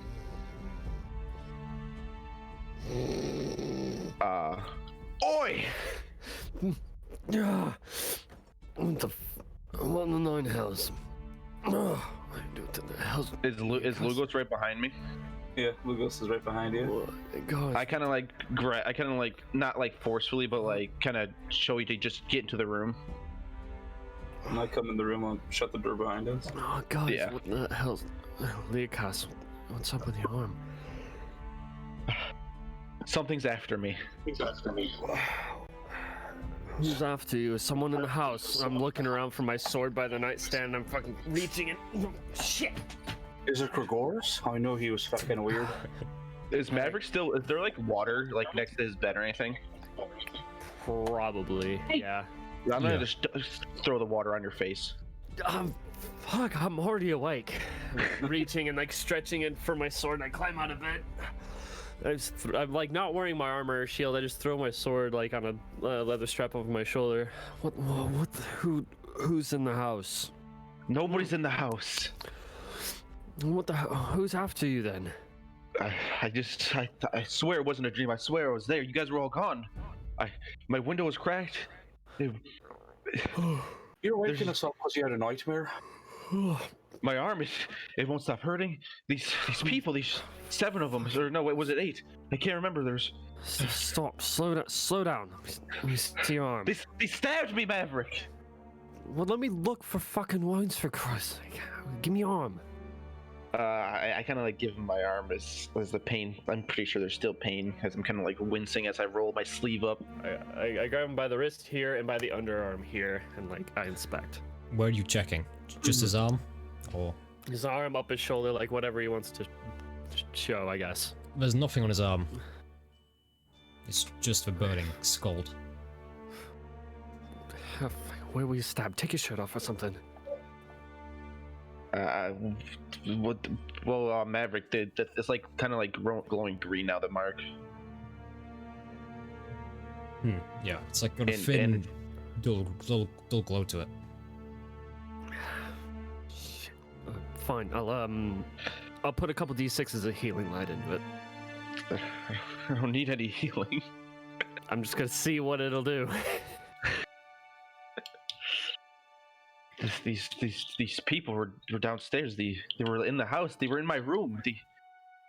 They stabbed me. They told me not to hide or run. They're coming. Can I hear it?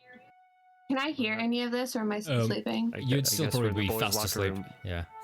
We're in the boys' locker room right now. Yeah, no girls allowed. AKA Maverick's room. We're all gonna cuddle up in Maverick's room now. Does any sort of healing from me subside the pain of the mark at all? It won't now. Damn. It'll just kind of seal the mark, if that makes sense, because at the moment it's like these brands burnt into the flesh, it will just make it less sore. I tried to use the magic and it didn't work. It was like it wasn't there. So what is this? Is this got to do with your old like group? Your I don't. You joined accidentally. I don't know. I don't know. Hold on a minute. Did you recognize any of them? They were shadows. I couldn't see them. It was like they weren't even there, but they were there at the same time. And when they weren't there, they were. And Hey. Tell me. You said you tried to cast magic and nothing happened. yeah, I casted the magic and my arm. It felt like it was gonna explode. So then I tried to tackle one of them, but then one appeared right in front of me and grabbed me by my throat, and then the rest of them just all stabbed me and told me not to run. And then I woke up in my bed. They were downstairs. They were all by the garden. That's where they were. Is there a garden in Maverick's room, or is there a not a garden? Garden in the courtyard or in the There's plot a- of this manor? Conservatory, where what he's talking about, it's like a large glass seating area. Greenhouse? It's kind of a like a big fancy greenhouse. yeah, where yeah. There's another word for it. God, I know what he's talking about. Like a dome. An arboreum? Yes. I think that's the word. I look over at Lugos, I just tighten the strap on my sword, put on slippers. Fuck it all. And I just start walking outside. Show me where it is. There couldn't have been a worse night for this to happen. Yeah, I'm walking outside. I'm telling Leocus, show me where this place is. They might be out there. I can't. I have a sword. You have me. Whatever. Just show me where this place is. I hesitantly, I guess, go outside of the room and show him the place. You see the doors that kind of lead to it. These two heavy glass doors have been closed and a curtain pulled on them. Even when you open the curtain up, it's just dark. There's no kind of ominous shadows. There's... I put empty. out a light cantrip. I look around outside. Roll perception for me. Okay. Modded 20, dirty 20. It seems completely empty. The only thing you really see is a vanishing shadow in the garden, just kind of disappearing into the woods, but nothing could move that quick, because it kind of just fades straight through a little wooden fence. So obviously it's not a material thing. It's... Creepy. I approach. You're heading outside of the house into the night to approach. Yeah, light cantrip still up. I draw my sword. Okay, you head out into the Light night. in one hand, I can try sword to in the other. Well, if they're going outside, I guess I'll grab my gear that's downstairs quickly. Interestingly, if your gear was actually in your room. What the fuck? All I got's my sword. No shield, no armor. I blame Gregoris. So you head outside into the garden in your slippers to find the shadows, sorry, not raccoons. And Yeah. I'm certainly out not in tonight. my armor either, In your probably, slippers. but I and got my bow with me. it's clear. There's nothing out of the ordinary. It's just a garden. I stay inside. Fuck that shit. Like as the others are kind of looking about, you have like a horrible pain in your gut, and you look down, and there's 7 kind of black shadowy marks kind of around your abdomen in like almost a circle, evenly spaced out. Oh. And you reckon that is where you were stabbed? Guys. Hmm? And I want to turn show them the wounds.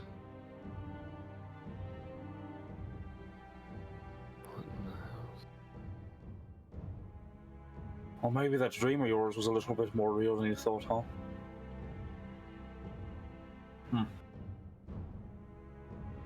Maverick, you said you saw something moving, right?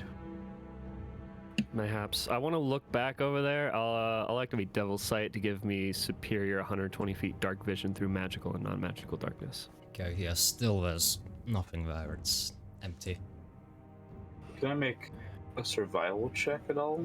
Like, can I go out there where, like, Maverick said he saw him, and, like, make a survival check and look at footprints?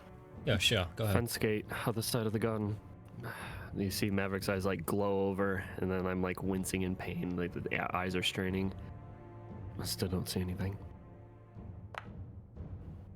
So 16.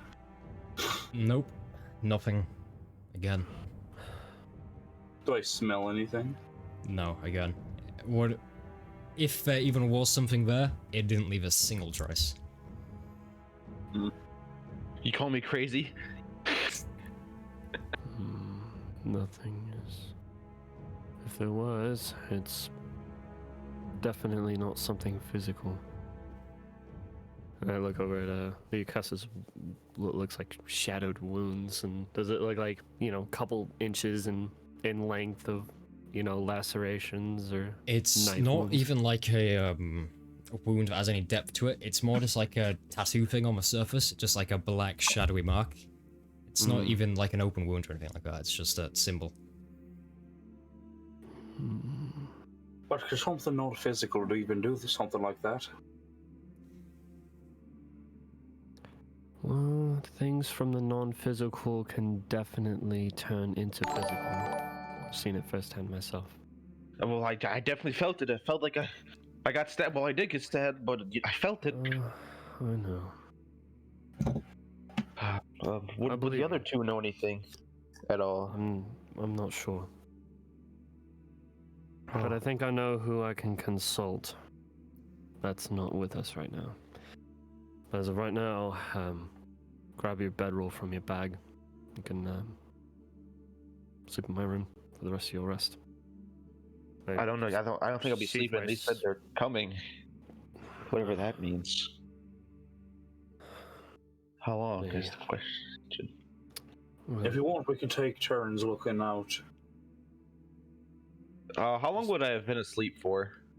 At this time, it's about 4 in the morning. Oh, then I technically had my long rest for an elf, so I'm fine. Oh yeah, because you only need to sleep 4 hours and then and then have light activity for the next few. I'll Definitely have to start your light activity over because this was definitely interrupting that. I'll stay awake and maybe do some that reading meditation thing that you do. That or maybe I don't know. I'll consult with an acquaintance of mine. Let's just get back inside. It's cold. Okay. So you head back and sort out your rooms, and the storm slowly dies down in the night as you walk.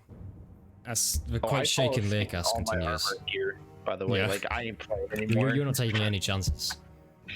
No. As the night rolls on, and soon enough the sun comes up, banishing all shadows, and the morning arrives. The morning of a civilization's dawn ball.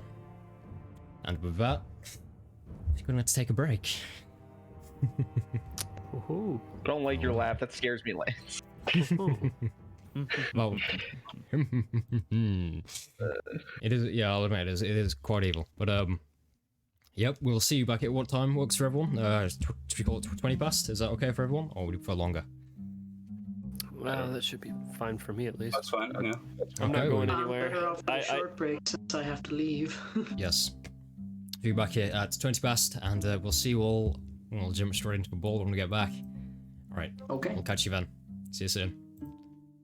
I need to transition to We'll see you soon. See you.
I will put my guitar down. I have simulated Kishore strums playing anyway, so it's fine. Yeah, Anyway, it's on Soundscape. hello and Kishore, welcome you're back from a playing break, so and with that, we're just gonna jump straight back into it. So, the twilight night brought a nightmare for Lyrkas. Now, the sun has come up. He has comforted himself with his friends who he trusts, and I'll give you a choice for doing this. If you want, you can go through the whole morning saying good morning to Gregoris and Arvis, or we can just skip straight to the evening as the party is going to start being set up and going with. And just general going about your day. I'm good with just skipping. I don't think I have any morning rituals I'd like to do anyway, so. Yeah, no, Lee Cost is gonna leave the room all day anyway, so. Okay. So yeah, you just go over with your standard morning procedure, you get another nice breakfast, you can take some bread rolls this time. You explore the house, the gardens, there's a wonderful library section, and, well, actually no, there's gonna be one thing you do in a day. And this is also kind of exploring the gardens, there's a fountain and a beautiful hedge maze. You're all kind of looking about, and it's really a wonderful day. It's slightly cold, a bit of mist, but it's definitely nothing that puts you off exploring. And about 2 in the afternoon, you see a familiar face of Gregoris approach you all, and he says, "Oh, hello. Clothes for tonight. Yes. What are you thinking?" You know, I have an idea. I have a magical friend, and he's provided me with a special powder, which he calls the Enlarge or Reduce powder. One of its many uses, I'm sure you can imagine, is for cloves. And, wonderful Arvis and, of course, the unfortunately deceased Clovis have a marvelous selection of cloves, and Arvis has, well, he's told me he's allowed you to pick out anything you'd like, and I can enlarge it to suit your needs. But that is the only thing I'm allowed to enlarge. Yes. I'm sorry.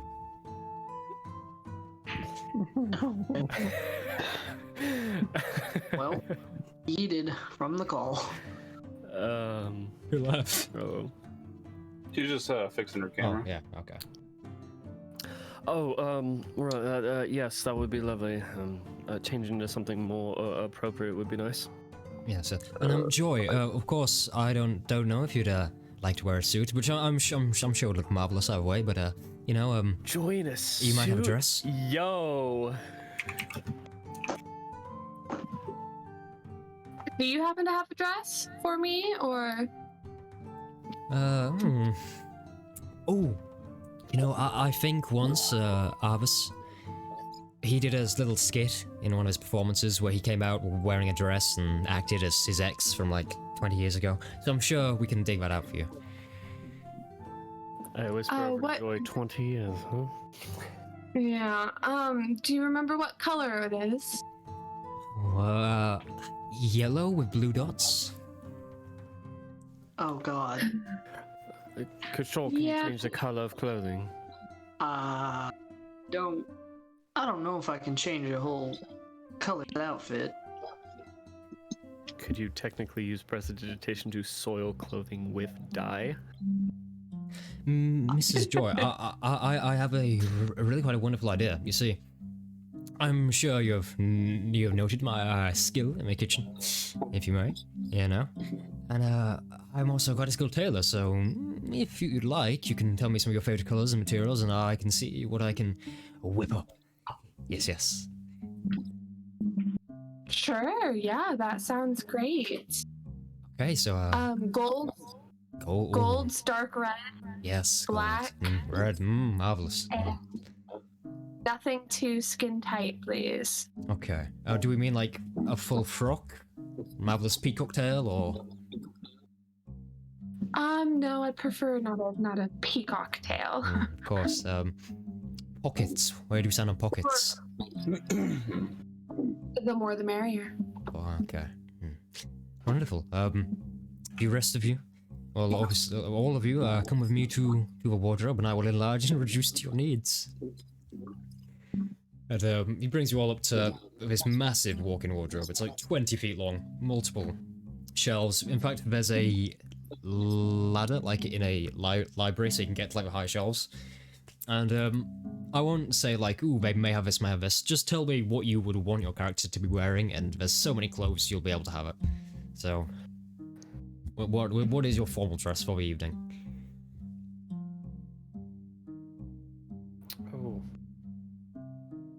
Oh yeah, white buttoned up collared shirt, unbuttoned at the top, rolled up cuff sleeves, and a black vest, black slacks, and a red tie. You Okay. bastard. Agent 47, nice. Yeah, you got it. Okay. Whites rolled up to the elbows. Yeah, and the thing you notice from putting on these clothes is they're very posh. They're tailored fits, wonderful materials. You see, actually, in the collar of a white shirt, there's an embroidered AB on both wrists and on the collar for Arva spell. You let it slide. It's like Barbie in Ken's closet and poof it. Yeah, essentially. Yeah, poof it. It's like, oh, enlarge, and it's done. Lugos, what about you? What are you thinking? I'm fine with what I'm wearing. Oh, but you know, there's many. I don't want to say high class, but quite the creme of society. Sir, if I may offer a suggestion, I think Lugos would look great in a black formal shirt and a tan dinner coat, a dinner jacket. Yes. No, I'm fine with what I'm wearing. Is there a problem? No. And get him a green tie or a green ascot. He would look great in a green ascot and a tan dinner coat. The leprechaun. Yes. Mr. Lugos, have you ever tried tweed? I think he smokes it.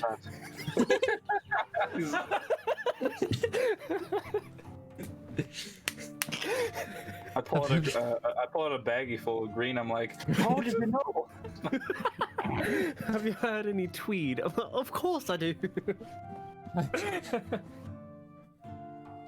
Have you ever tried tweed? It really is a marvelous fabric, and I'm not one to talk, but I think it would suit you very well. All right, get me an ascot, get me a green coat.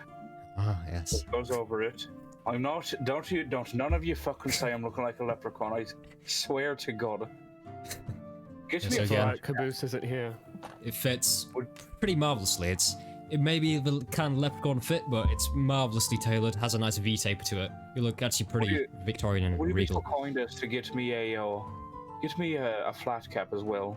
Yes, If of I'm course. supposed to wear something like that, I suppose. Chimney It's Hands sweep of flat caps, caps. yeah, of course, yeah. Aye. Okay, Kishore, what are you thinking?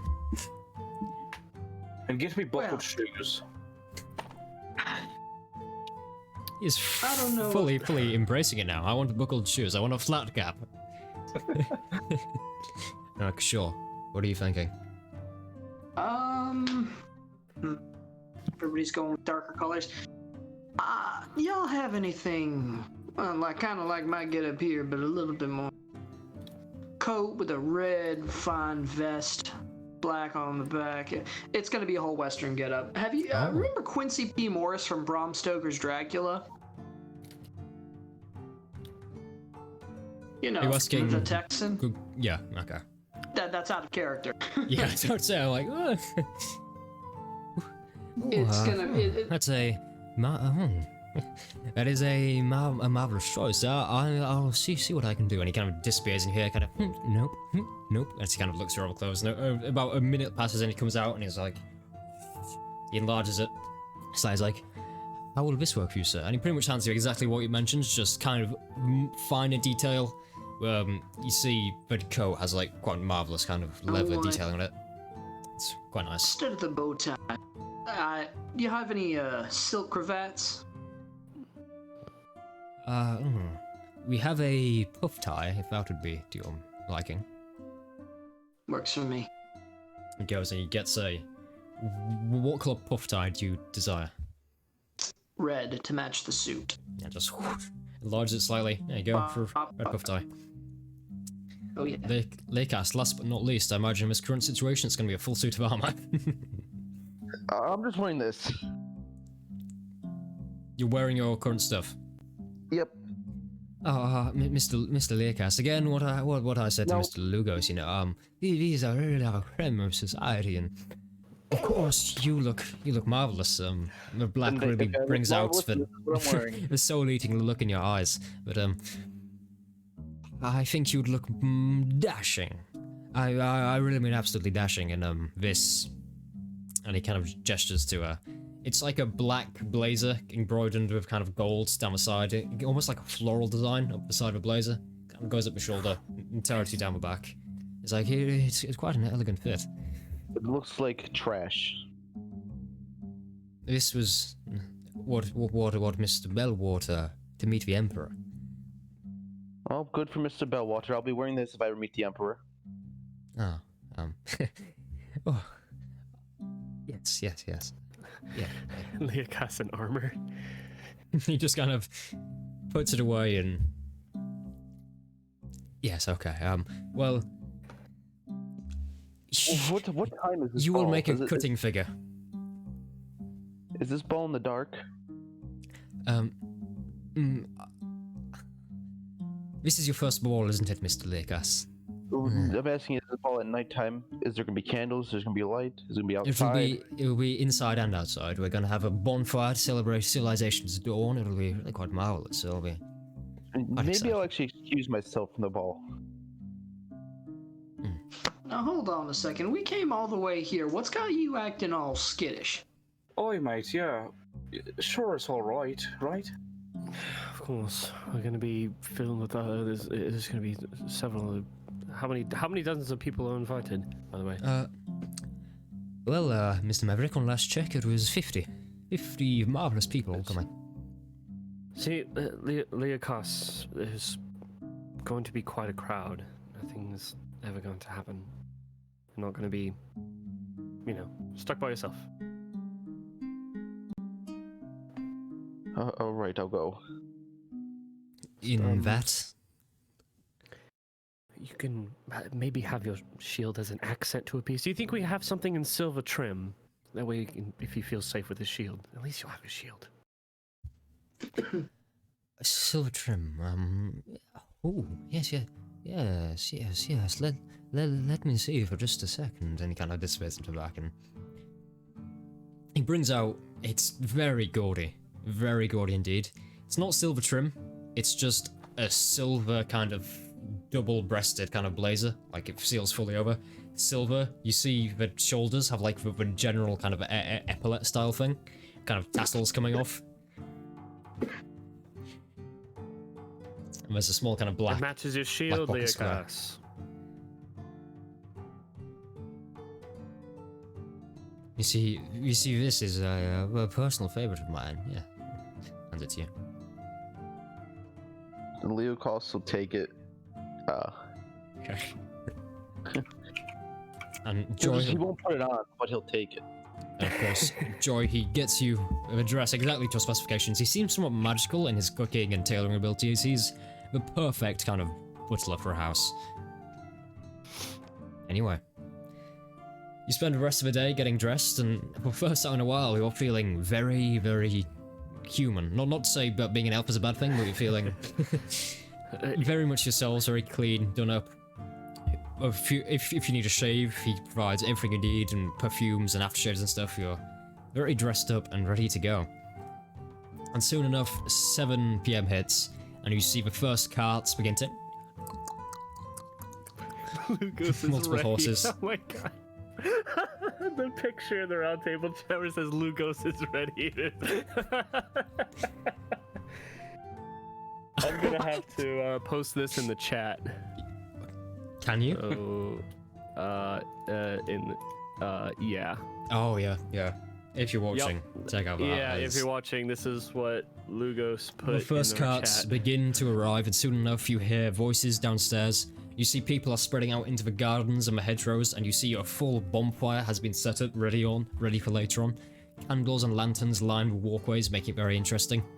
And bunting and banners line every hallway, hang from every tree. These buntings are blue and gold. It's today's civilization's dawn, a celebration of Eriphis the Lawbearer. And you see these stacks of gifts have been set up in the main entrance, tarps outside. It's really a beautiful situation. And soon enough, loads of waiters arrive. You see them filling up on like the classic silver platters with like wine on them, party food, dressed in all white. There's about 24 of them who spread about and begin to attend to the first guests' arrivals.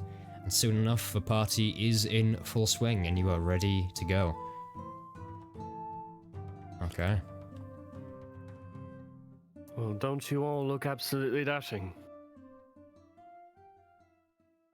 It's a bit tight. No nonsense. You all This look one- great. It was once halfling clothes, but you all fit great. Oh, Leah Kleffner put it on. He just took it. Okay. I show up profusely drunk. Immediately, as you go down into like the main party area where everyone's kind of milling about, people are milling about in like the central area where you first came into the house. There is people there talking and chatting. It's really quite loud. I want you to make a perception check for me as soon as you enter that area. All of us here? All of us. Oh, great. All right. 12. 12. Okay.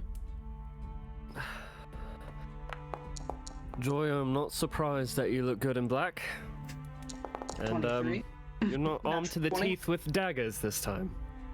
Unless, of course, that's what the pockets are for. I was just gonna say, you just can't see them. Okay, so Clever Joy, girl, that was clever 10, like I saw. Clever. Kishore, you're really the only one who can actually keep track of your hosts. You kind of look as you see Arvis in the crowd talking, then he kind of disappears into the garden somewhere. But the rest of you, you're completely swamped by people. There's various people coming up to you, bustling past, and it's really just this hugely active beehive of activity. People coming in and out, people in the gardens talking. There's various people around who look quite interesting. I'm gonna hand it over to you. The evening is yours. What are you doing for the first part of the party? Wine and mingling, I suppose. Wine and mingling. Anyone in particular, kind of any type of person in particular you try and seek out? Oh, So it's quite a eclectic group of people, high connections in society most likely, so... Now is the time to do your schmoozing. Is there anyone that I recognize? Roll perception. Everyone. Everyone roll perception? you know, to just see Joy. if we see Yeah. if I even know anybody. I probably don't know anybody here except the Joy, party. you don't recognize anyone because it's kind of too far north to be in like your sphere of knowing people. Or Mm-hmm. yeah. But you I wanna recognize see if I a few of the symbols people wear. Kind of, some people have emblems like on their breast pouches, and you recognize them to be. There's one person who's a captain of the town guard from Maverick. Are you rolling to see if you know anyone? Yeah, I'd actually be Okay. checking things out. I was actually thinking like anybody of military rank as well, because Okay. that would just be my background. So Joy, you glance over and see someone with this symbol from a town. You've heard of the town, and you're fairly intelligent, so you know it. This is the you and Maverick will glance over at the same time and see the captain of the town guard from Marlin.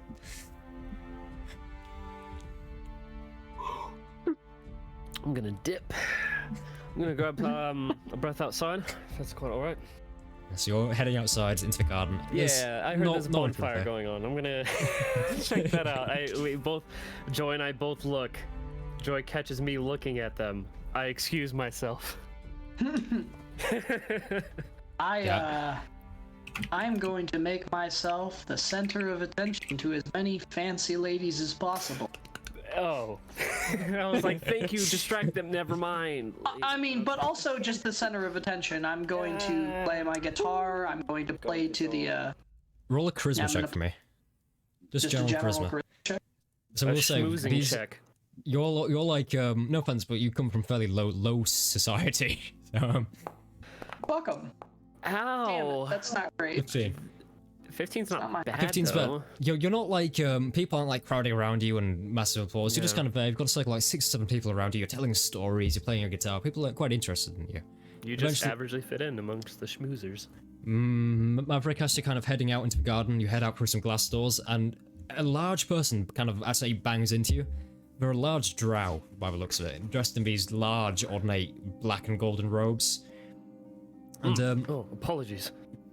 yes, what is it you want? Or was that a mistake? Oh, sorry. No, I was just going out and grabbing some fresh air. There's a lot of hustle and bustle going on inside. I wanted to get a crisp, What is your name, crisp boy? cold night air. Oh, Miko. Mikhail. Yeah, pleasure. I go to shake their hand. Make me a Pleasure to meet Christmas you. saving throw. Oh, okay, all right. Great. Please. Mod 20. You feel kind of the tendrils of his mind reaching out and trying to find something deep within you, and he looks as his eyes kind of flash. Well, enjoy the party, Mikhail. He walks back into the main I'm room. walking up like, oh, you Maverick now. Out of character. Excuse me, what the fuck did he just call you? Anyways. Yeah, I'll stop shaking his hand and I'll carry on. Did he just try to zone of truth me? You know what? Can I- Make me can a Can I insight that? You can, but if you want, you can try and figure out if you know who he is from his clothes. If you make me a general intelligence check. All right, figure out what he is from his I'll robes. roll just a history check because I'm not proficient in it. Yeah. That is an 18. You don't 19 recognize minus one. him, but you know from his robes, he is obviously a drow. No, but he is one of the master chronergy wizards who serves as essentially the highest assistant to the Drow King. If something went bad at the party, they could just shift back in time with everyone with them. These are like, there's magic users, and then there's these guys. Oh my god, I love chronomancy. You know, looks, and you see he's now just mingling with other people. He's very tall, like 6'8", about the same height as Grigoris. I'm just looking down his nose at everyone as he walks about. What did he try to cast on me for chronomancy? Was he really trying to read me? Yes. Yeah, it seems so. That is powerful. Holy shit. Do not mess with that guy, I say to myself in my head as I timidly walk to a bonfire and stare at the stars. Okay, about half an hour into the ball, as you're all kind of talking and mingling with people, Grigoris stands. There's a kind of a lackluster stage that's been put. It's not really a stage, it's more just a raised wooden die outside under a large marquee, and people have begun to mingle outside the house into the evening air as the bonfire is about to get started and get underway. There's about 2 hours left of the party, you're about an hour in, and you will be having drinks and everything. And you see as Grigoris stands on the stage. Kishore, obviously you've come out as well. You're all here to witness this. Kishore, Grigoris stands up on the stage. You see Arvis to one side, staring up at him. Hello, everyone. I'm so very pleased to announce we have some marvelous music tonight. Here, it's really quite an amazing band, and well, you know, I've been a fan of this music for quite a while. Tonight we have the band of the wonderful Carlisle Cassidy playing us some of their favorite tracks in instrumental form. Give them, you know, a big hand. And he kind of begins to applause, and everyone else does. As about four or five humanoid males kind of come up and begin to smooth you all over with some jazz. I have the same name as Kishore. I have literally stopped. My face has gone pale. And I turn around and I walk inside. No, I follow him. Kishore. Yeah. Wait, they have. You just turning around. I was just about to say that. Yep. They have No. the same... Yep. I'm you- good. Hey. I'm feeling kind of hungry, kind of peckish. If you'll excuse me. No. Hey. Hold on there. Why? What's such the change in the demeanor, friend? Do you know? It's not just a stage name, is it? You know these people. I wouldn't know the slightest. Just more performers. You know, lots of people with names like mine. And I How? Were you part of a band? I was not part of a band. I have been traveling for a while. So you're not denying that you may know them? I don't know most of the gentlemen up there. In fact, I don't know any of the gentlemen up there, and if it pleases, I would like not to. Well then. All right. I try to disappear into the crowd. I'll turn around. I'll go back outside then. Okay, Very for well, sure. As you're disappearing into the crowd and kind of watching this, the kind of air of like saxophones and just playing general instrumental music, and people are loving it. This relatively young guy, he looks about 22. He's in the crowd as well, and he sees you walking along, and he's like, "Hey, mister, oh, hold up." And kind of tries to catch up with you. You look, and he's male, brown hair, very short. He kind of classic crew cut design. He's tall, widely built. He kind of walks with his shoulders out. He's like, hey, where you going? Are you not enjoying the music? I am. They are performing well. Yes, they are. Just. And he kind of looks at him. He's like, you know, this music. Oh, I love it. I've been to my fair share of shows with Carlisle. Oh, yeah, good shows. What about you? Is it your kind of music? No, it's really not. Well, trust me, if you can go backstage at a Carlisle casting venue, you can really hit it up with Carlisle, if you know what I mean. Yeah, I'm just... I punch him. I punch him flat out in the face. Whoa. Roll to hit with advantage for me.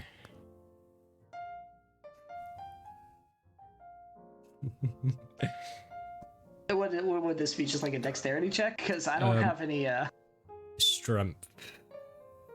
Oh god damn it, I mean, you no. get your proficiency bonus out Yeah. of it, I think. Not terrible. Not terrible. That's pretty good. So he says this and kind of does a very obnoxious kind of, and he just turns and crack right across his jaw. Takes a step back, some blood flies off.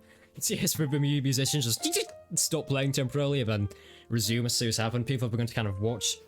And turns around and he's like, what the hell was that for?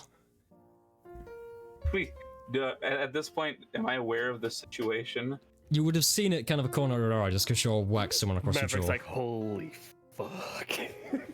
I put down my drink and I kind of like rush over there. I pick up Lugos' drink and start drinking that. As you're doing this guy approaches the shore again, kind of gets really big and up in his face, kind of pushing his chest out, and he's like, I take it you all want to see people get so protective against celebrity girls you've never even met, right? Oi.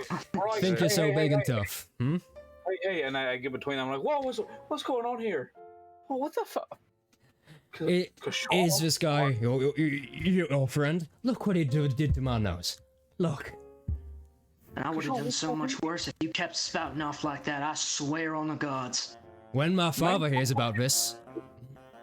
I don't give a goddamn rat's ass who your daddy is. You go scampering off back to that rat-ass little fuck. I don't care. And I walk off. Well, if it's so big to you, I'm going to scamper off back to Carlisle. And you see he storms off your way. I turn around and I draw the crossbow that I had hidden under my... I want to stop Kashaw. I want to stop Kashaw. Kind of like getting in his way. Touchy. Boy, Kashaw, this ain't like you. Come on, you're supposed to be calm all the time. What's Yeah. Just That little fucker over there. That's what. Roll me a We intelligence check to requested see no if you know call to who he stay is. here at the ball that we were so great to be invited to. Anyone I who didn't. I, might be Just interested in drop knowing? it, Yeah. right? It ain't worth it. Sure, you don't know who he is, but anyone else who's interested in possibly finding out who he is for an intelligence check. for me. Sure. Who the hell is this up about again? What do we want? What do we want? To see if Intelligence. you know who the guy is, Sue. That just Kashal just sucker punched in the mouth. That's a clean cut, by the way. Out of character. Fucking bravo, Kashal. That was a clean cut. Very nice.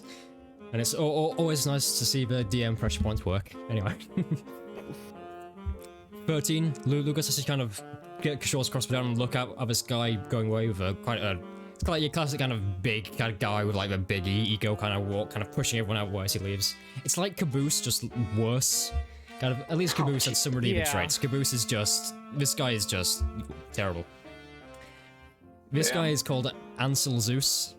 You know him because you've had faint kind of dealings with his father's company.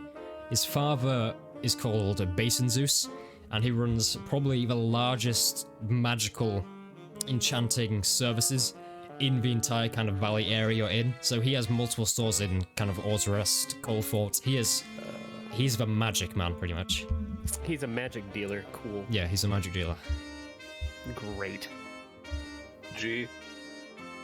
And he's very rich. Not as rich as Oh. like other spell, but he's rich.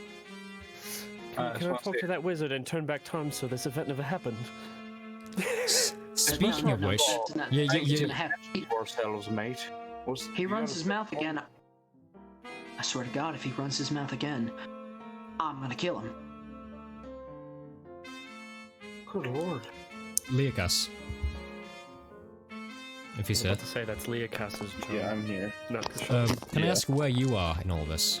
Are you inside, I assume? I'm inside just by myself, just like I look like a crazy man, just kind of having his eyes dart back and forth. Leokas, as you're inside, and I assume you're drinking quite heavily, as you said. Yeah. As you kind of you head over to a drinks table to collect yourself another drink, and as you do, there's this man next to you. He's human, about 6 foot. Grey, kind of almost Wolverine hair, but kind of slicked back and worse. Large chops and a bushy mustache. As you're getting a drink, he turns and says, "Interesting night, isn't it? Yeah. Well, what's your name?" I just get my drink and just kind of walk away, thinking that out of everybody I know, everybody else could be one of the guys. Yeah. Yeah, he just turns, he says, "Whoa. Where are you going?" He's like, "Mister, I have something that could really interest you." As you walk off. His words kind of a sting to them. It piques my interest. Oh no. Turn back and he says, Yeah. "Well, how are you enjoying tonight?" I'm not. "Well, sometimes it's the experiences we hate the most that show us who we really are." And he leans in really close to your ear. He picks himself up a drink. He puts a single hand kind of on your shoulder, leans in close to your ear and says, "It is really wonderful. Our paths have crossed again, Aaron. I trust this time your exit won't be so hasty." He gives a smile and walks off into a crowd at the party. I drop my alcohol and out of pure adrenaline, sober up. And can I do a history check to see if I can remember who he is and how he knows who I am? You can. Yeah. This is just reveal after reveal today, isn't it? It is. Oh, it's hold on, it's loading all the dice up again for me because everybody rolled. Who knew a nice ball could be so stressful? I got a 6. 6. You've recognized his nose because you only ever saw it from underneath a black mask.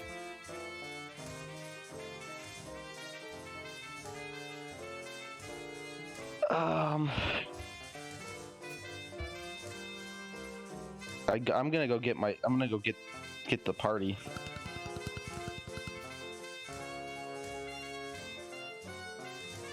Okay.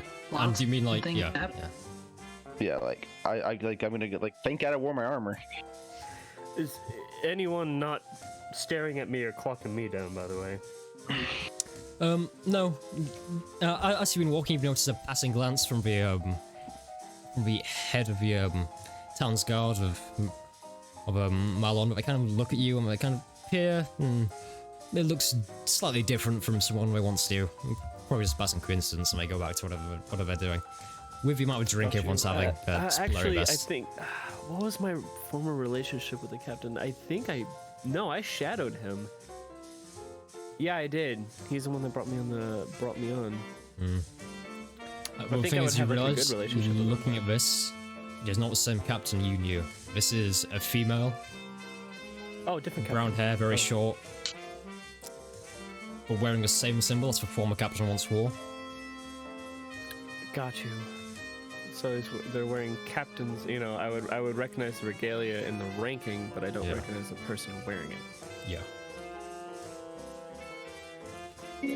So during all these different interactions, I would like to be dancing with some of the richer looking men in the room. Play it. Let's go. Go. Roll charisma for me. Let's- Oh, charisma. Charisma? See how rich you can get. Let's go. Let's So, go. as Roll a for gold digging. 20. Let's go. Oh fuck yeah!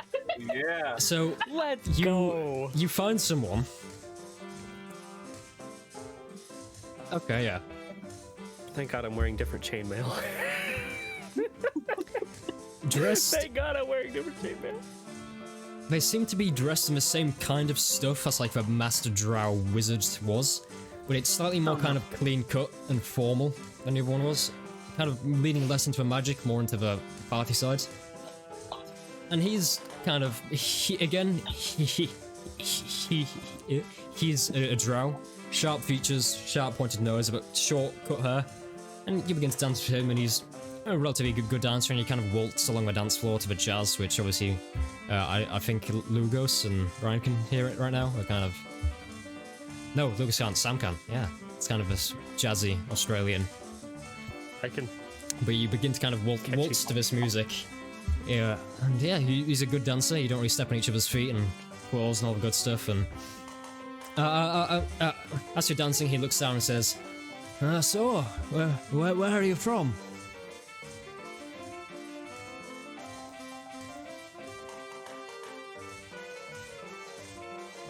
Where's like would I know like a nearby town or anything?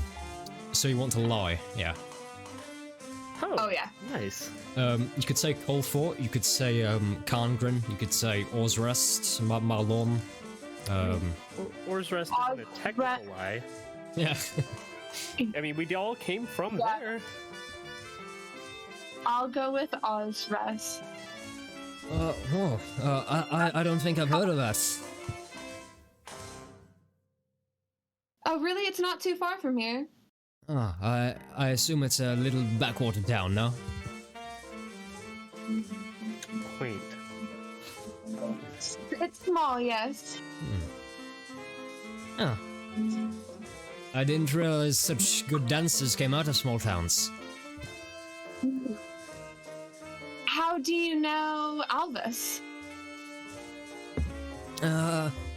He has need of a contact with my older brother. And he kind of glances across to this other drow who's kind of, he's just kind of stood in the corner of the room like a glass, just not enjoying it. This other drow isn't a party animal. I hate to Sounds exciting. I'm so sorry. Oh no, it's completely fine. So I'll just take it I'll be jealous. as Kishore just. Kashra. Oof, yeah. Yeah, he's storming out. He's gone. Okay. You guys Kishore's enjoy your storming out. session. We will do. Oh, But- perfect timing, because he's angrily storming out into the snow. Perfect timing. All moody like. Yep. Like a We'll see you show. in after. So yeah. Thank you so much. You have a good one, man. You too. Oh no. You look like you wear a fedora. Oh, he's gone. Okay. For formatting, it's still fine. It's fine. God, Maverick. All right, so I'm gonna hesitate by walking through. Notice Joy actually enjoying herself. Give a sigh and give her this thing. Well, at least she's enjoying herself, and I will. So far, I've been pretty good at lying my ass off and not being recognized. I want to walk over to the new captain. Okay, she turns and says, "Evening. Do I know you?" No, but I guess we had exchanged passing glances. This somewhat of a familiar face. Up for dancing, I guess. Ah. Would you like to? Well, I'm not much of a dancer, but I'm sure I could have my hand at yours. Neither am I, actually. Oh, well, we can learn together. And she kind of Sure. gulps down a drink, puts on a passing I passing take a servant's sip of my tray. wine glass. I set it down. Okay. And again onto the waltzing floor. Make me a dexterity check. Yeah. It's gonna be a saving throw. Oh, here we go! That one. I was like, I'm really sorry. You please lead. Yeah, it's like you're just standing on her feet, repeat like, oh no, this way. Look, I'm not the most dexterous. I'm just. It's not really a waltz. It's more just like a step left, step right. Oh, Yeah. And eventually she goes, "Oh, you were really lead. not. You really weren't lying, were you?" No. And she Time to laugh it she begins to lead, and it's slightly better. And she kind of looks at me and she was like, "So, where are you from?" I'm from down Orsrest. I actually couldn't help but notice the formal regalia of a nearby place, Marlin, if I remember correctly.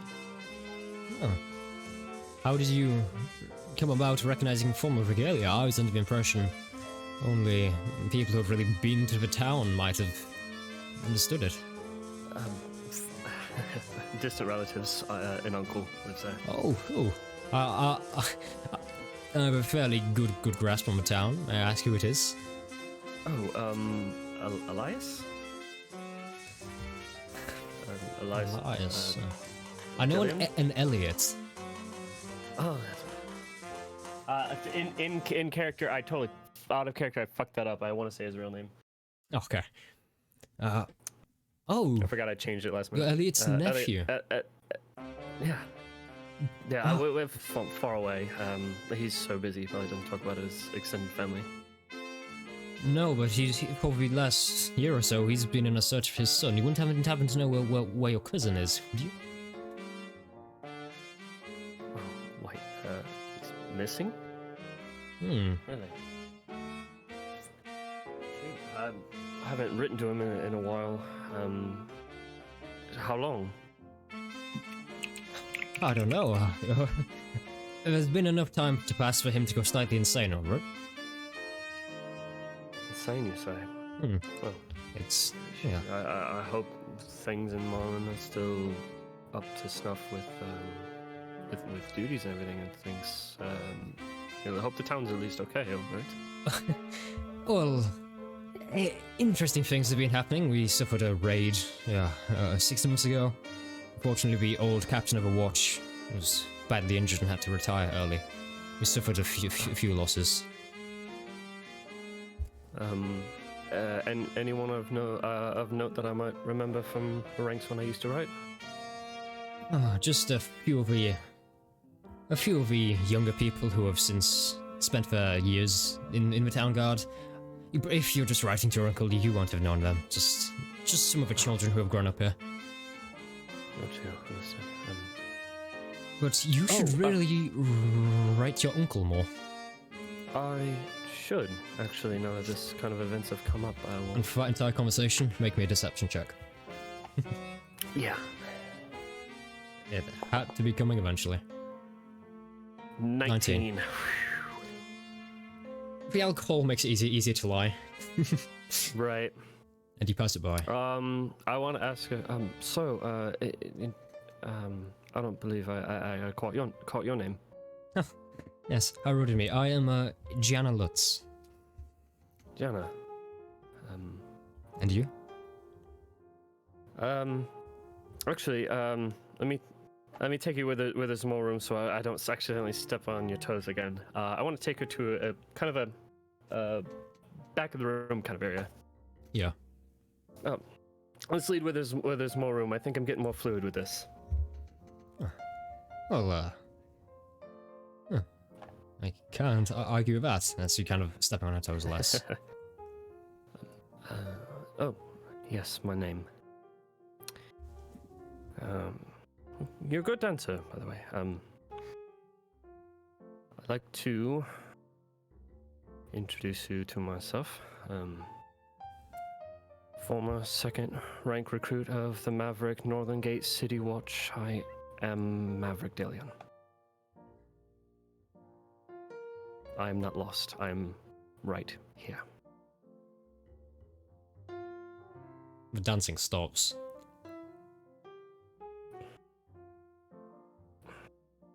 Oh. Yes. Pleasure. Glad to know that family's okay, I suppose. That's all I needed to know. Oh, and I just recently wrote a letter. Last week. It should be arriving there shortly. And she's just very well, and she's like, do you expect me not to tell anyone? Yes and no. If at all possible, I'm on a personal, I guess you could say, soul-searching journey at the moment. Dealing with gods and things like that, it's really complicated. Unless my father hasn't told you what I am? No, your father hasn't spoken to anyone much. I see. I'm known as an Asima. I'm of celestial blood. He told me right before I left that he made a deal with Salagas. It was during a fight. He was defending Marlin from some sort of raid, and there was some rumors around the ranks that he got holy powers to defend the place as a paladin. The powers came at a cost that I would be born of celestial blood, and I would serve. It was kind of a shock, so I needed answers on my own terms. Yeah. Just glad that he's alive and family's okay. Okay is a strong word. You should really write your father. And she kind of slowly kind of steps back and... Alright. I grab a nearby drink. Just, if you do, just say at a ball you heard some nearby sources that I am alive. Roll persuasion. All Come on, plus your charisma, let's... Today, all the revelations. 13 persuasion. You get like a thin grin, and she walks back into a crowd of people. And just as this happens, you hear once again a bout of commotion. More specifically, you see the huge drow you jumped in earlier, the expert wizard. He comes barging down a corridor in the direction of the snuggery. He just barges down, and he's whispering under his breath. He's like, "Oh, absolute imbecile of a halfling!" And he's blasts open the doors and just storms out onto the courtyard. There's a few people glance. As he doesn't open the door. He literally just a current of like magical energy just throws the doors open. He goes storming out again. Just the music stops for a second and then continues playing. Well, that's sobering. Would I see Maverick yet? You see him just as kind of this happens, and as that also happens, Joy, the person you're dancing with, sees his brother go storming out and says, "Oh my god, I am so sorry. I have to attend to this. Let's go," and storms after his brother, leaving you just on the dance floor by yourself. How sad. And I'm not going Lugos, I assume you're still kind of outside, so you see as like this bonfire lights up, and most people will begin to travel outside, and leaving pretty much just Joy, Learcas, and Maverick in like the central entryway. A few servants, but I glance amongst the group and just crane my head a quick motion like we should probably check this out. I'll tell Maverick. Maverick, How you they're feeling? here. Yeah. Who? Describe them. What do they look like? I don't remember his face. One of the men that was part of the religion. He's here. Stature, race, hair color? Would I remember anything? you remember he has kind of wiry grey hair that's kind of put back in this kind of Wolverine-style bush. Large mutton chops and a bushy mustache. I reckon he's also human as well. I described that to him.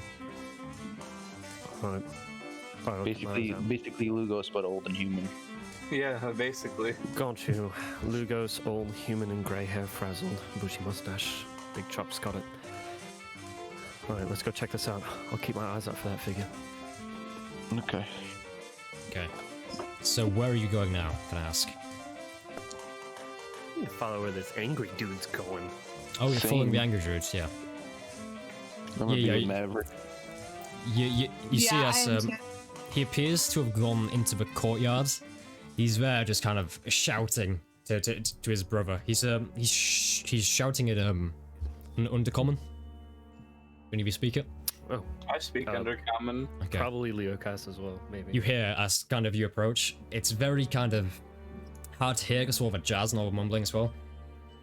Can I roll a stealth check so he doesn't see you as you approach? I'm not wearing assume. my armor, so I can do a regular stealth roll. Look at Hell that. yeah, feels good, man. Never fucking mind. 3, okay? That was almost a 19. Okay. Lugos and Joy, you kind of are quick enough to get in there and kind of just look relatively natural, and kind of you overhear him just like, the fool of a halfling wants me to mess with death magic to try and resurrect his damn brother. If I'd known the entire reason I came all the way out here was to be blackmailed, I wouldn't have come in the first place. What's to stop me going back in there and turning him back to an infant? His spirit was like, no, calm. Don't turn anyone into an infant. Don't turn anyone into an infant. We don't want to repeat of that. Calm. He just looks. If he's not better, I'll pluck him from this time continuum and throw him into a new one where he'll be nice.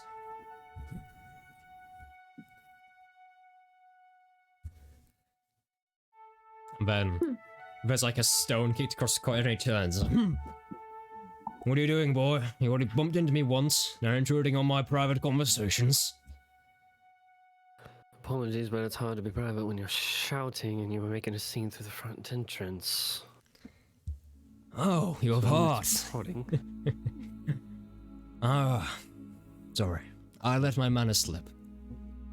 Sorry It's to fine. disturb your party. No, it's not about the disturbances. It's a matter of making sure if there's any issues that might be attended to. Make me have a Problem we charisma can help saving with? throw as he approaches you. All right, here we go. Nat 20, Nat 20. let's get it. I look him right in the eyes. I want to give him a celestial glare. You know, I'm different Homelander from the boys. appearances. Hmm. Homelander from the boys has that certain kind of twitch he does when he's annoyed, kind of very angry, kind of psychotic look.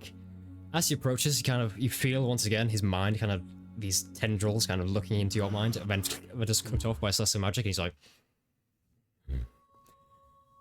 I'm more Enjoy your resilient than I party. look, sir. hmm? I said I'm more resilient than I look, sir. Is there anything I can do to help?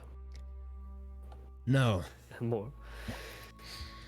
I just think magic should only be used by those who are deserving of its power. Hmm. Lugos, make me a charisma saving throw for me. Same with you, Joy. And Lekas. Shouldn't you think those that were born with magic should use it in their actions to earn that Ooh, designation? 18. Uh-oh. Does he Oh. see us then? Yeah. Yeah, because I rolled a 4 on stealth. Those who are born with it doesn't mean they deserve it. Magic is an art form. Respect it. Don't Yeah, use your 19. petty mind tricks. He turns. Come on, we're leaving. And his brother kind of goes after him, his large kind of mage robes barreling after him. And you see he stands in the center of a courtyard with his brother. He raises a hand and you see his incantation just flash in his eye, this bright golden energy. He disappears. What about Joy? What happened to Joy? She got a 6. Joy, Yeah. you felt his kind of presence in your mind. He knows everything about you now. Oh, great. Oh. And he is just So, he is just your deepest zapped out secret's of being her. pulled from your mind. He looks at me as I nat 20 the save. Fine then, keep your secrets. I'll spit on him as he walks by us. Oh, okay. Are you? No. I'm good. I'll put my hand on Lugo's shoulder because I can see that twitch in his ginger eyes. I was like, stop it. You see Gosh. a twitch, but no soul. Really, he's a fucking cunt, isn't he? Okay. Do you know what language he was speaking? What in the nine hells was he talking about? He was speaking Undercommon. I happened to speak it. I spent some time hunting with the drow. So what did he say? Apparently, and I look around to make sure nobody's listening. Mm-hmm. He was saying something along the lines of the halfling brother called him out here because he's blackmailing him, and he's trying to get him to revive his dead brother. Fuck. And apparently he practices death magic or something. No, he practices chronology. He Are you wants sure to- it's not necromancy? It could be tainted with necromancy, but if he can't spin back time when he was alive, he'll use his different sorts of magic to do that. Not that really that's frowned upon or anything. But apparently the halfling lord has some dirt on him. So he's more than just a comedian then. Oh, it would certainly seem, sure. Well, this matter stopped being funny 3.5 minutes ago. I think we should go talk to him. You really think we should confront him with this? Of course. Just because he's a man bound in a wheelchair, where's he gonna run? We should talk to him. Let's see if we can figure it out before confronting him. He's desperate. He's a desperate broken man that wants to delve into dark magic just so he can bring his brother back. Gotta talk some sense into him. Do we know where he is right now? I can Push just him search over his... the edge. From the looks of it, he is in the snuggery. Let's just go to the lounge. The D&D lounge, which you can click on the description in the below the Twitch channel and join the Discord. Thank you. Oh Look, boy, I love watching the dragons of the land. You like it? Yeah, that was fucking smooth. That was smooth. oh boy, All this is a nice lounge. The D&D lounge. Link in bio. Yes. Can I get inspiration from that? You can. Thank you. That's all it takes. That's all it takes. That's all it takes. Okay, you're heading to the But lounge. it's got to be a smooth transition. It's got to be perfect. I fair. want to confront this. Why are you drinking out of a gallon container? Get a cup. This is mine. What I decide to do with discount George W. Bush looking Arnold Palmer is I my always business said that. alone. Oh, well, Arnold Palmer's delicious, though. It's very good. Okay, so It really is. you're heading down to the snuggery. You see most people are kind of around this campfire. Gregoris is there talking to people. It's this huge flame. People are celebrating civilization's dawn. They're all happy. But Arvis isn't there. He's in the snuggery. As you approach, there's no really sounds coming from within, just like heavy breathing. And the door opens. You see the curtains have been pulled closed. There's an incense stick burning and some candles. The fireplace is on, and he simply sits in a wheelchair, staring into the fire.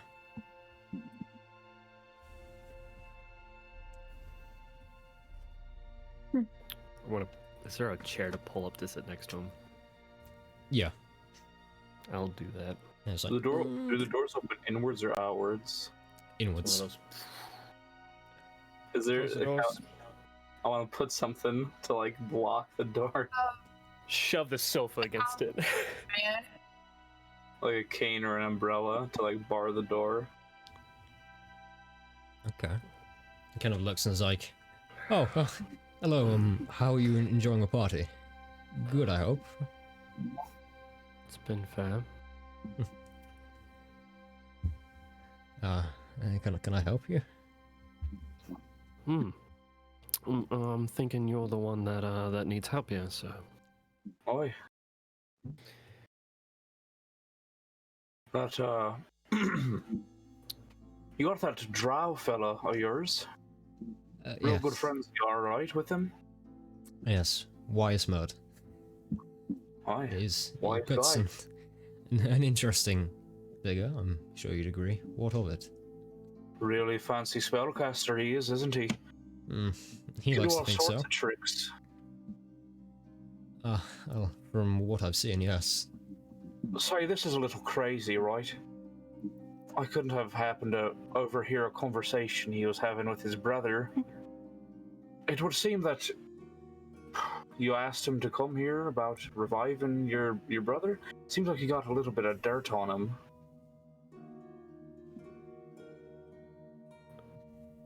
What, so you want to know the dirt? Is that it? I mean, I not want to know about- all sorts of things.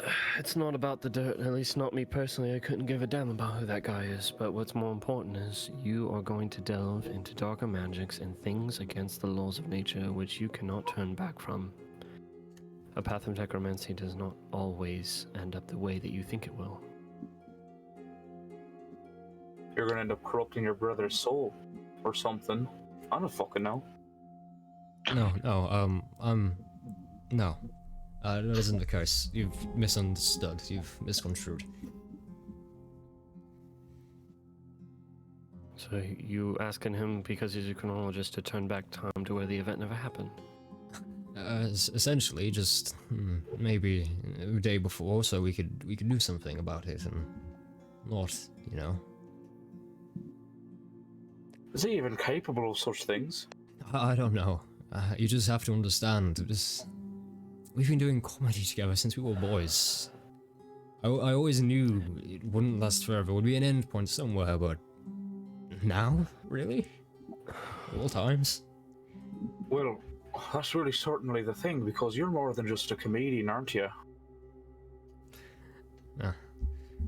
Well, is this some kind of elaborate joke you're gonna say? No, you're a fraud. You're worse than John Mulaney. What's coming here? I'm just curious, what kind of... How'd you happen to get that dirt on him? Yes, And I have money. how often do you blackmail people? Anyone with money can get dirt on other people who are well connected. And simply that he killed someone to get into his magical academy, and that's where he get his powers. That's the dirt I have on him. He's a murderer. Happy? Yes. I'm trying to get dirt on all of you, but I don't like getting dirt. I just want to tell jokes and be funny on stage. And I can't do that unless I have my brother.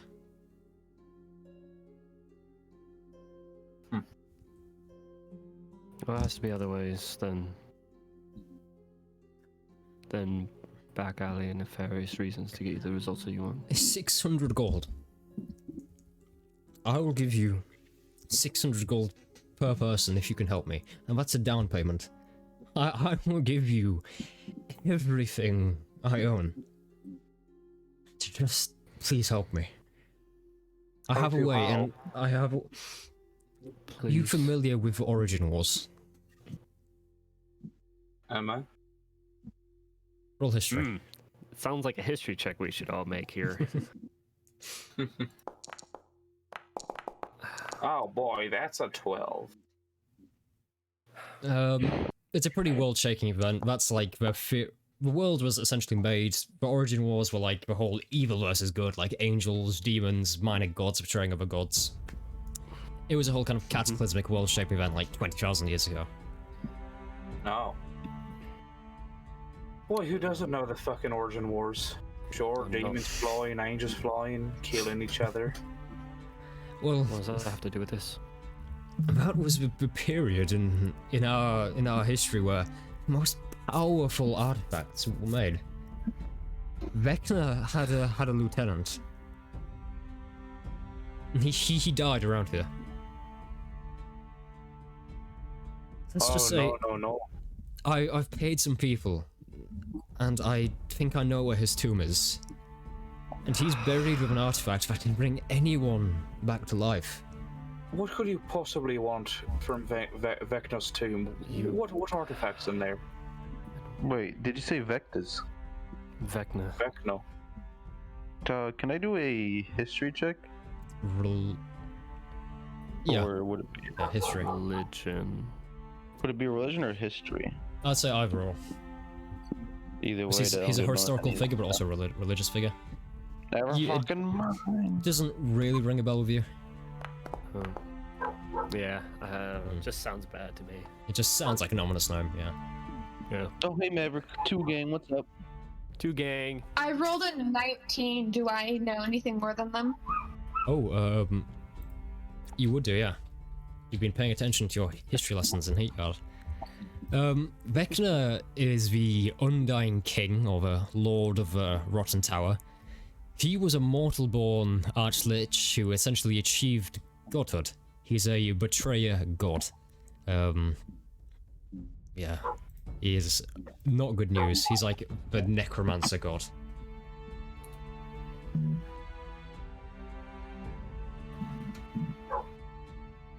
How much research have you done about this particular object in this tomb?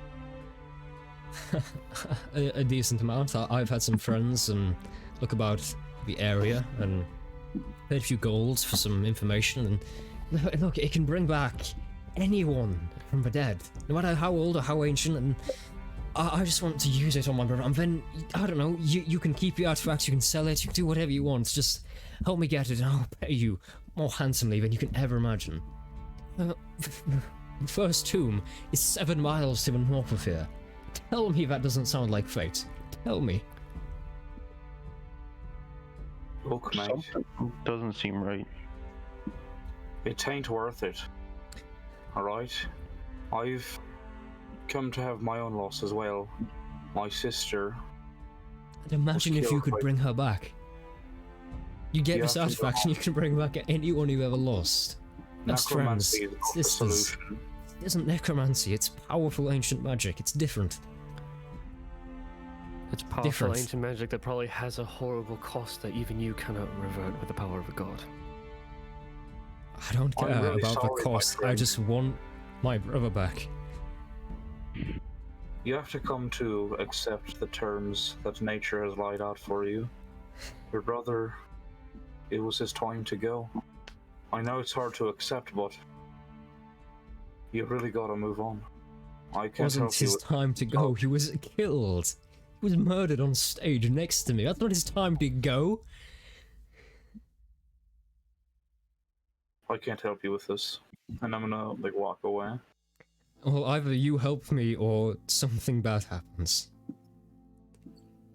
Lewis will stop dead in his tracks and turn So what? You're Like gonna what? offer us the same kind of spiel that you No. gave the drow? There's a reason I only could find out about this now. The person I paid is an informant. They're in a group. Mercenary group. They're hunting the artifacts and... Well, What's the name of this group? I don't And I know, look over at the, Lugos. Desolation Choir, I don't know, the Oblivion Choir. Oh, fuck. They're hunting the artifacts, No, they're you- planning something. Fuck. That's really fucking bad. So the way I God, see it, it's either we get there first, and we use it for whatever we want to, or they get there, and they use it for whatever god-awful purposes they have. Honestly, you should have started with that. Probably should have started with us, and if the The freaking choir's gonna use it for their goddamn White Wing rampage that we were already stopping a couple days prior. Oh, you... Oh no. You saw them. More than just saw. That means we're Desecrated already a dozen there. of them in a valley. If, they... Oh no. They were supposed to have a long journey here. If we're already here, that means there's a good chance they're already at the tomb. Well, alright, fucking let's get ready then. It was a very nice ball, thank you for having us. Wait, where are you going? I'm going to get my gear. And we have some members of the choir that need to stop singing. We'll take that 600 gold and you don't dare touch a fucking spell. It was 600 gold each, right? 600 gold each. He goes over, gets I'll say, massive. yeah, we'll take that price 600 gold. and you're not going to talk to another spellcaster till we get back. Mm-hmm. He's like, Do Not you- another word to anyone of any outside sources, and you better not much as touch an even fucking cure wound scroll until we get back. yes, and I feel like you're going to tell me to fuck off next, so Fuck No, I'm off. gonna tell you to grieve. Because it seems that you need time to do that. And I was even considering learning restoration to make you walk again. And I turn around and walk off. Do you have shadow people in your home? I'm sorry. The timing What a is shift in perfect. conversation. I love it. Fucking Leo Cass, you're God. no. Okay. I thought I'd ask. Oh, who's this? Who's the man with the silver? Oh, he looks like this leprechaun over here, but gray. Oh, yes, Mr. Cecil Sevi. Cecil Sevi. you must have heard of Cecil Sevi. No, I have not. He owns every mine in the entire Colfort region. He is a mining mogul. You've not heard of him? There's nothing else. That he just owns mines. No. He like, owns mines, museums. Like he worships an evil goddess, or he's in a cult. None of that.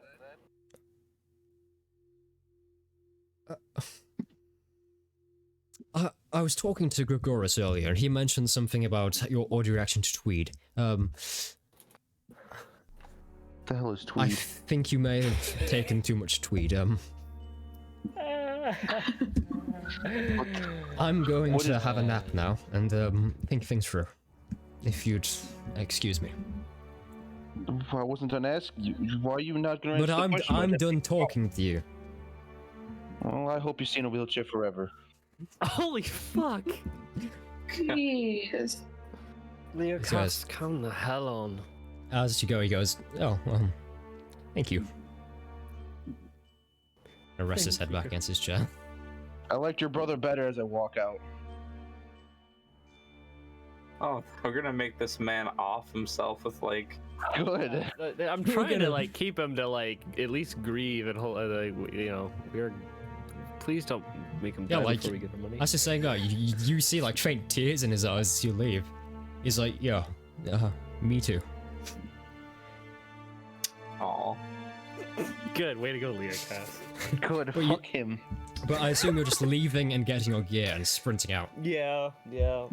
Okay. Well, did he give us money? You have been given the gold.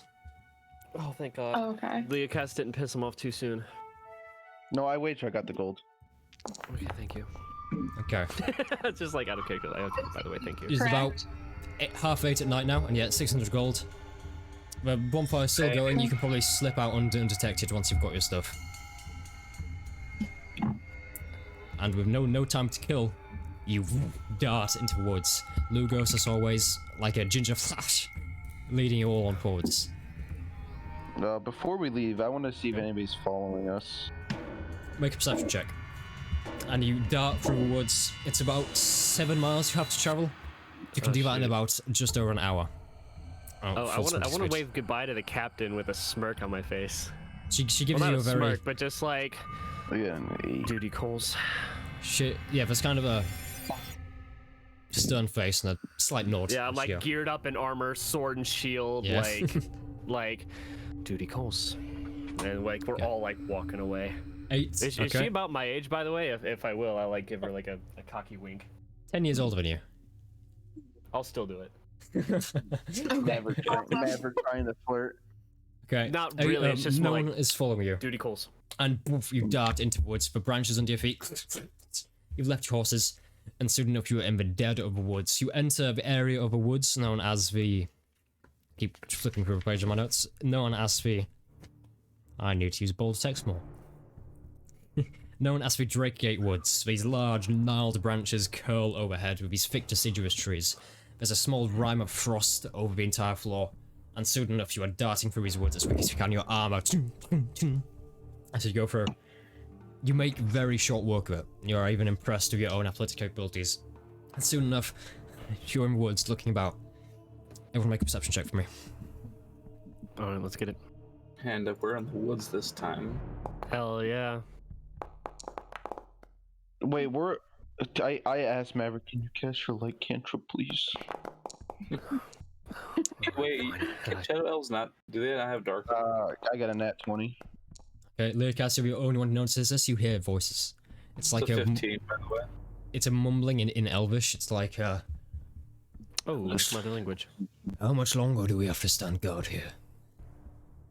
As long as we can bust this thing open. See what's inside. Go, We're about guys, 200 there's a- meters from you. Everybody, stop. Huh. There's guards ahead. I can hear them talking. Stop. Everyone stop. What are they talking about? They just said how long do they have to wait to bust this thing open? Do you think we're at the right place already? Possible, but if they're waiting, we need to be quick or we gotta wait for whoever they're waiting for. Alright. Can you hear how many voices? How many? How many voices were there that I heard? With what was in that 20, wasn't it? So Yeah. you heard 2 voices, and it sounds like they were talking about kind of. They weren't waiting for someone. They were waiting for something to happen, possibly from the inside or something they have on them to activate. Oh, then I relay that back to the party. I see. They're waiting for some sort of a signal for them to carry forward. If they have the means to open that thing. Lewis, Oi, bow and arrow ready? oi, always. Wait till they open whatever the hell's that we're gonna open. Take a shot. Alright. We'll take Sure. the place. Okay, so you're heading towards the voices. Mm-hmm. Everyone roll stealth for me. Stealth. Yeah. Let's go. I wish my backup druid character was here to give us pass without. Stealth rolls. This session has been a roller coaster so far. Ooh, And as for I rolling got- stealth, I'll be back Yeah. in just a second. Okay, my lowest was a 16. Finally! Hey! Finally! Wow, mine was the lowest. Aren't we disadvantaged, Maverick? Fuck you! Yes, we are. Never mind. Not yeah, again. Yes! Yes! We all passed. Oh my the God. One time, the first time I get above a 12 on a stealth roll. Same. What a happy day! Because if not, I was gonna use my inspiration dice because I'm cursed to not have good stealth Whoa, ever. we don't know how high their passive perceptions are. Their passive perception is about to be dead eye center with the tip of Lugos's arrow. They'll get a nat 20 seeing that coming. Yeah. What was that? All right, Spence went away for something. Yeah. Oh my god. Epic. Epic. Going back. Welcome Okay. back. I rolled at disadvantage and I got an 18 and a 19. I'm Hey. happy. Nice. What was the lowest someone got there? Leocast rolled at disadvantage and got a 16 on the lowest. Mine was the lowest at a 15. Yeah, Joey got a 15. Well, the dice gods are in your favor today because you Yeah. approach like the Oh. creeping night. Just silence. You Oh. come about 20 feet away from kind of cave opening, there's a rocky ledge underneath. There's like these large tomb doors marked with like various skulls built into it. And you see it's overgrown and ancient. Outside, you see two figures. Probably about 6 feet tall, dressed in this black iron segmented armor, jet black with these blue kind of lines to them. The helmet has these two great horns, probably about 2 or 3 feet high, and a horrible looking kind of vertical design armored face with these vertical slits in to see. The entire armor is bestial and brutal, with sharp angles. From the side is these jet black iron falchions that look very, very deadly indeed. As you glance over them and they continue kind of just chattering, you look down and in between them there's a person. Dressed in what looks like prisoner rags, their arms tied behind their back and attached to their bound feet as well. With a sack over their head, so they cannot speak. It looks like they're gagged as well. Resting against the rock. Shit. They have a hostage. Okay, so I'm gonna switch you to a battle map. Oh, fuck, nice. Unfortunately, we do not have time to readjust where the player videos are, so your names are going to be slightly skewed for anyone watching. This isn't who they actually are, but it's better so you can all see the battle map. Gotcha. And so you can see the tokens. Oh, shit. Yeah, I just You need do not own any token with vision in this scene. Yeah, I'm just gonna plonk all your Oh, tokens in there. it's gotta be. They gotta be locked. Okay, so John. I am definitely want to pair up with Lugos and double take down one from a distance. Okay, you're in. Let me double check. These guys can't be that bad, right? Oh, hold on. Judging by their armor. Let me double check something. Could you give me 120 feet dark vision? Because I believe that's part of my Eldritch Invocation now. I think that's what I have too, isn't it? Yeah, a Devil Sight, yeah? No, like as a shadow No, as a elf. drow, you have 120 feet. Yeah, I have 120 feet. Shadow elves are different than drow, though. Okay, but you should be able to see everything you need to, I think. Yeah. Yeah, I do. Yeah. I do. Okay, wonderful. What are you all doing? What would you all like to do? Probably get one free attack off before initiative. Let's all get all free attack. Lugos' shoulder. Oi. Pick one. I'll follow. The closer one. Got it. Already an Eldritch Blast. I'm gonna Nice. go to this tree right here. Climb up. Can I climb up the tree? Roll athletics. If you fail, you're gonna make a noise. You really want to climb a tree now when we have a clear shot? No, I won't climb the tree. Fine. Yeah, but it's just a. Oh, what's that?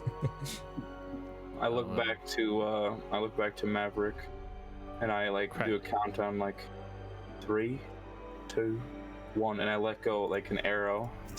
Eldritch Blast. Alright. Okay. Sorry, I'm just. Okay, to have lost my stat block. Is this a Is this at advantage? surprise round? It will be, yeah. Okay. Well, That's fine. let me, there we go. Oh, I accidentally clicked 3 times. That's okay. I'll click, twice here. My to hit for my longbow is actually +8. Cool. Yeah, I haven't been able to properly sync my D&D Beyond to Foundry, so I'm just gonna roll for it. So mod 20. 23 to hit on advantage with Eldritch Blast. Nice. That's right. That's max damage. Okay, so and I have a total of 2 more force damage on top of that. the Or, magic no, sorry, number it's agonizing, you are so looking for 5. is. What the hell is this? My computer has decided to reshuffle how everything is sorted. Homebrew unit, here we go. Okay, so the number you are looking to beat is 15. Yeah, I think both of us got more than a 15 to hit. Okay. Tell you damage. I got 5 force damage from my agonizing blast, and I think Lugos got a 12. Okay, and who's going for who? We're both going for the closest person, the one directly south of the icon. Yeah. Okay. I think it's a total of 17 points of damage. Okay, just this guy just immediately just you see his armor kind of this energy pulse over it as he just turns and in this horrible demonic voice as he seems to notice your presence. Everyone roll initiative for me. There we go. Oh wait, me and Joy don't get to Oh yeah, attack. if you wanted to. Oh, Yeah. If you had help, I would have told you guys that who we were focusing down first. I believe. I should have rewound. Rewound and said that. Leo Costa's gonna try one more time to see what happens if he uses Neldra's Blast, since he hasn't used one since Roll his me. dream. From Is it stealth, with you get advantage? Yeah, you're Advantage, from yeah. stealth. Well, thank God for Good thing. advantage. Yeah, right.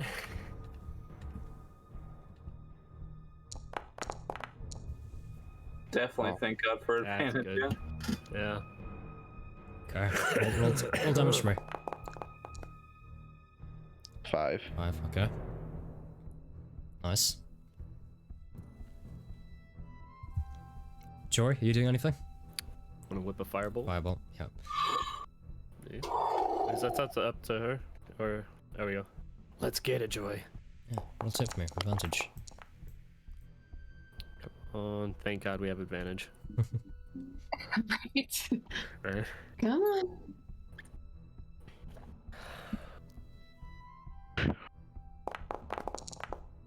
That's a hit. Roll damage 17. for me. Hell yeah, we got it. You are Let's go. bastering this guy. 7. Okay, so with a final 7 damage, just 2 Eldritch Blast fire, an arrow. What about Joy's sneak attack damage? Does she get It's that? only for weapons. We only for weapons. And firebolt, the final firebolt fires across. You see just a segment of armor on my shoulder just pops off to a floor. This guy, the huge horned helmet, stares up at you. Now can everyone roll initiative for me? Okay. We definitely Since you asked, made him mad. Spence. Oh shit, We made him mad. fucking 20. I'm so 7. glad. The first time I've actually top initiative. Yeah. Let's go. Well, Wait, are there any shadow people?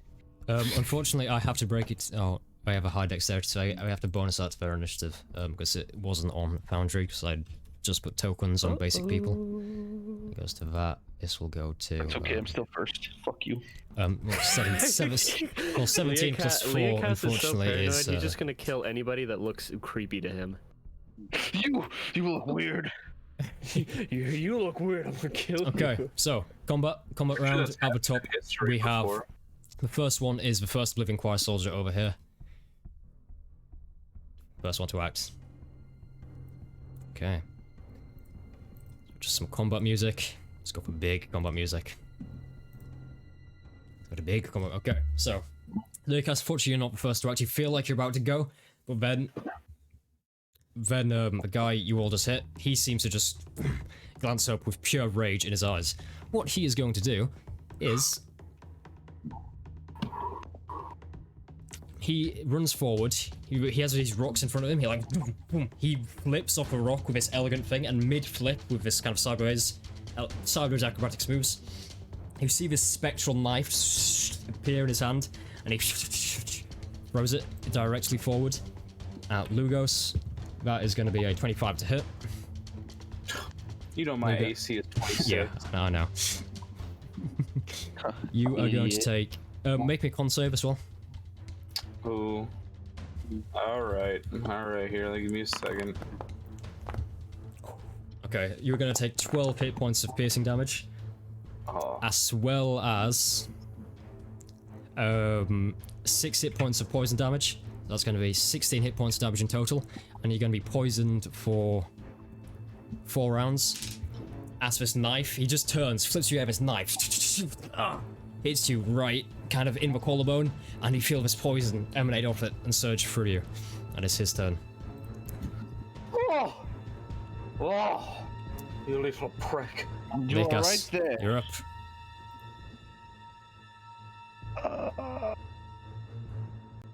I forgot how to combat. I'm gonna walking. What's this? Oh, that somebody has to be dead for me to use that.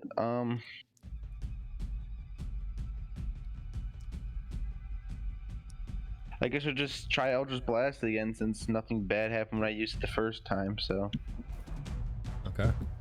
it's not like anything bad's gonna happen the second time. I like your logic. Good logic. Good logic. Okay. 11. So you move forward. It's directly on target, but the armor just grunts the force of it. Dang it. Is that your turn? Okay, yep. I think so, unless what's this? Yeah, that's my turn for now. Okay. The second soldier rushes forward to over here. You see, as he rushes forward again, there's this acrobatic kind of front flip almost. Just jumps over. You see this kind of just in between the segmented plates. You see kind of a dull glow. Ryan, make me a strength save. Okay. You see this dull glow just as these inky tendrils shoot from the wrist, just grasping 24, towards sir. you. Good. 24. He's alright. So these tendrils come out, they kind of wrap around your arms, but break free, and this black goop just because all these inky tendrils wrap around you. Gross. And then, okay, and then he is gonna make another knife attack. Oh. Okay, that's gonna be an 18 to hit. That is my AC. Okay.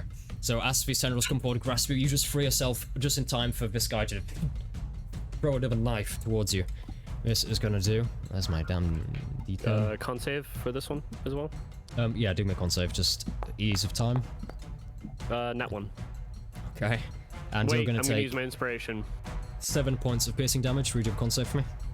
Yeah, nat 1, but I'm gonna use my DM's inspiration from that cool lounge joke I did. 11. Fuck. Okay, 11. Watch you, but it's still gonna be a fail. You are gonna be poisoned for 2 rounds, and you are going to take 4 points of poison damage. It's gonna be 10 total. 11 total? Something like that. That is his turn. Okay.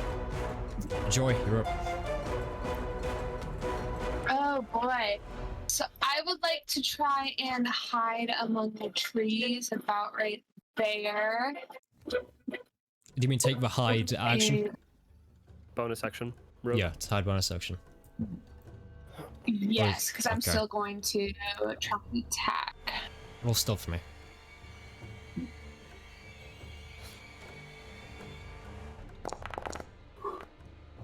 Oh fuck. Never mind. Okay. Okay, That's it. well that's fine. um,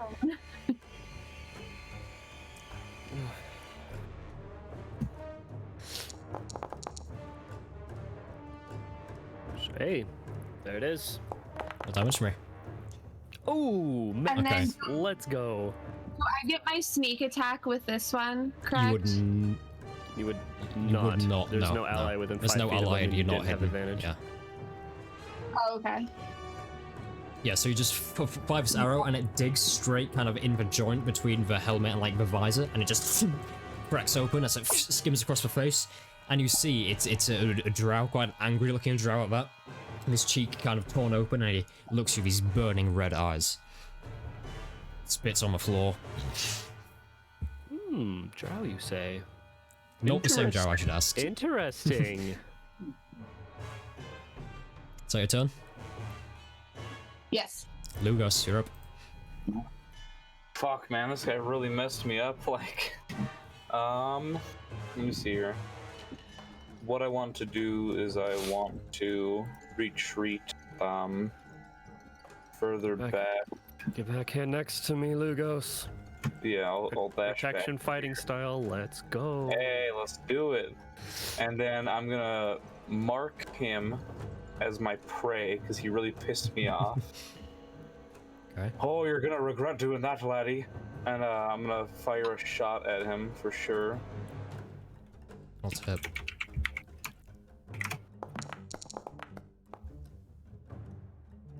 Ouch. +8 is impressive, I will say that. But unfortunately, that is not a hit. Damn, it just whizzes by him. It dinks off one of his Yeah, just like, horns. yeah, it dinks off one of the horns and just falls into the woodland behind him. Whoever thought that putting horns on your armor was actually a good idea? Right. And then, let me see what I have for bonus action. I already used my bonus action. Yeah, That's all I marked got. him. Yeah. Yep. That's the end of my Yeah, is that your turn. turn? Okay. Yep. Maverick, you're up. Last to go. Pretty badly injured. This guy approaching you. You see, at this point, he's just drawn this jagged-looking falchion, dripping of some sort of poison, slowly approaching you. His black armor bonus just... action healing light Lugos for Okay. for 2d6. Okay. Roll healing. 8 points of health. Nice. Hell yeah. As an action, I'm going to take out Purifier. Well, not take it out as an action, but I'm gonna Purifier. Yeah. 5, 10 feet. Take a swing.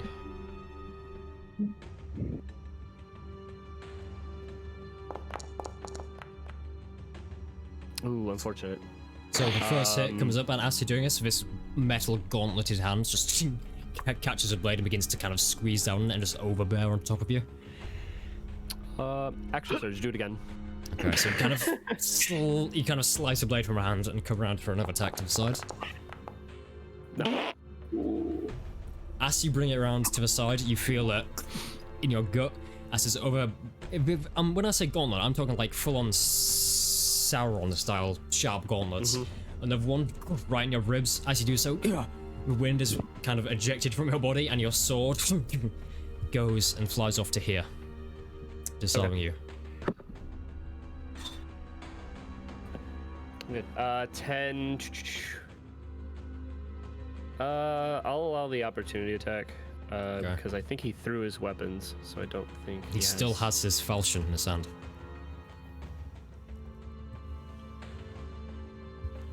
You threw like these ethereal knife things, which he summons, but he still has a big old falchion. He hasn't used it yet, has he? He hasn't used it yet, no.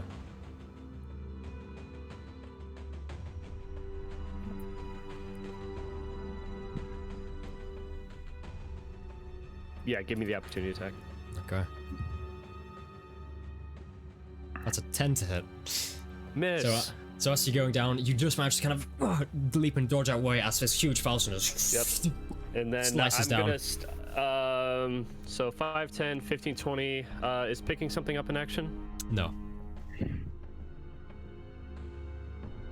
Never mind, I bring up my shield, I stay disarmed. Okay, so you're already still kind of protecting yourself from being hit. And Okay. also Lugos. And Lugos. Thanks. Now it is... Oh, my shield, mate. It's this guy's turn over here. He's going to come next to his friend, and again, you see these inky black tendons stretch out. Maverick, make me a strength save. I bring up my shield. Kind of brace against us, these inky tendrils. As that is you try and protect 8. against it, your shield is ripped from your hand, and you look as these tendrils begin to coil themselves around your body and just squeeze on you. You are going to take 10 points of force damage, and you are going to become restrained by these tendrils. Oh, you are really pissing me off. Okay. Lucas. Can I shoot the tendrils? Are they like a material thing? They are. They look like they're magical, kind of these inky ethereal tendrils floating in the air. It has to come from a source. I.e. break his concentration. That's a speculation. This is probably a After bad the idea on my restraint part. means disadvantage on deck saves.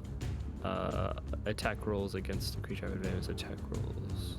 I'm going to move to engage. This is the guy right here. This one. This one is the one who is casting spell. Okay. How much movement speed do I got? I got 30. Wait. So fun. Yeah, you can move 20 feet diagonally and get right up to him. Yeah. Hello. Hello. Hello. Hey, sneak attack within for Joy as well, because you're 5 feet above them. Good. Oh, well, I'm about to attack and just disappear. Don't disappear, please. Disappear. Don't disappear. Disappear. Don't disappear. Disappear. Disappear. Bonk him. I'm going to waste a spell slot and use Divine Smite Okay. if I hit. Yeah, of course. Yeah, you I'll can roll to it you can first. burn it if you hit. You don't have to burn it early.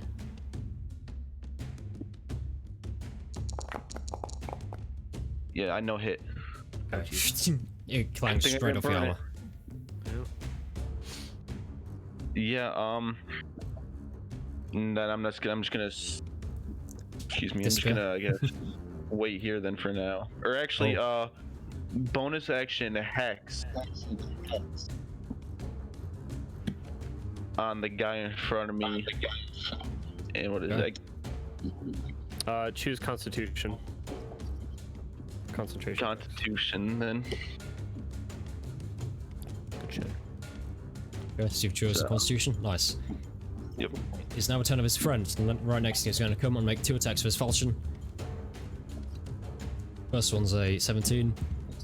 Second one is a 25. Do you was it? I see. Well, I know 25 hits, but does 17 hit? Oh, you talking to me? I'm sorry. Yeah. Yeah.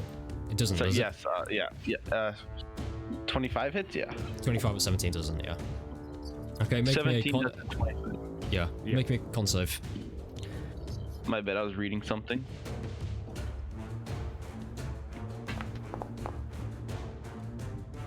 Okay, you're gonna take 13 slashing damage and 10 poison damage, and you're gonna be poisoned for 2 rounds as this blade slices right across your chest, injuring you pretty badly.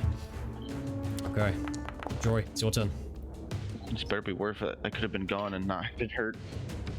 Oh, I just need to get a good stab on him or a good shot on him.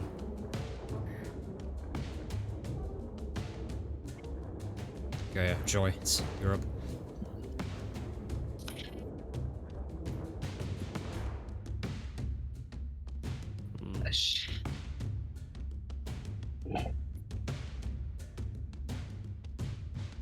Oh, you're gonna hit with your rapier?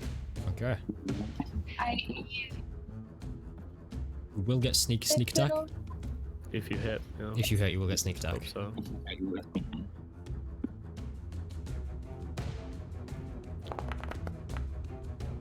That's a hit. Roll damage for me with sneak attack. That scared me. There it is. There it is. Maverick, you better come up here and protect me. I still have healing light usage. I can get you. I was talking about your shield. Okay. I know. 16 I'm restrained damage. right now from tendrils of agony. As this guy has just sliced down with the falchion, Joy sneaks up behind. He's lost kind of concentration focusing where Joy is. Joy, you just come behind with your rapier. And he is wearing this thick metal armor, but there's a lot of gaps in the plates where they meet jaggedly, and you just right in the back and with your rapier, you just run straight for her chest, and you feel the dead weight just collapse and fall onto the floor as you bring your blade back to see this drow blood covering it. Maverick, just say you don't consent, then he can't restrain you. Okay. Yeah, I know. Awesome. I guess I know. Lugos, it's your turn.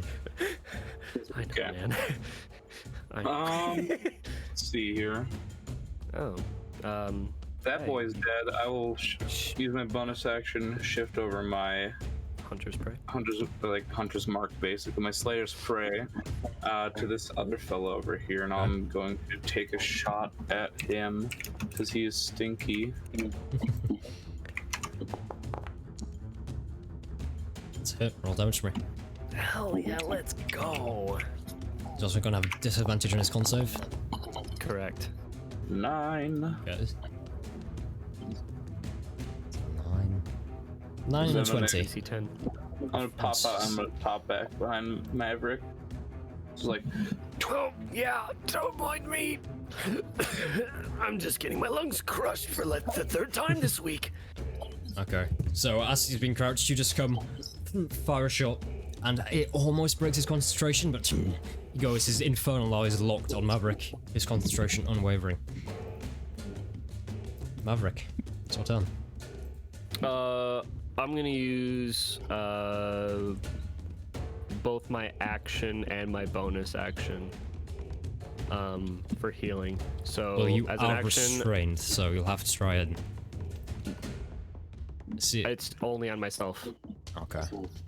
As an action, I touch myself and restore heal equal to my level, and as a bonus action, I'll second wind. Okay. What are you second winding?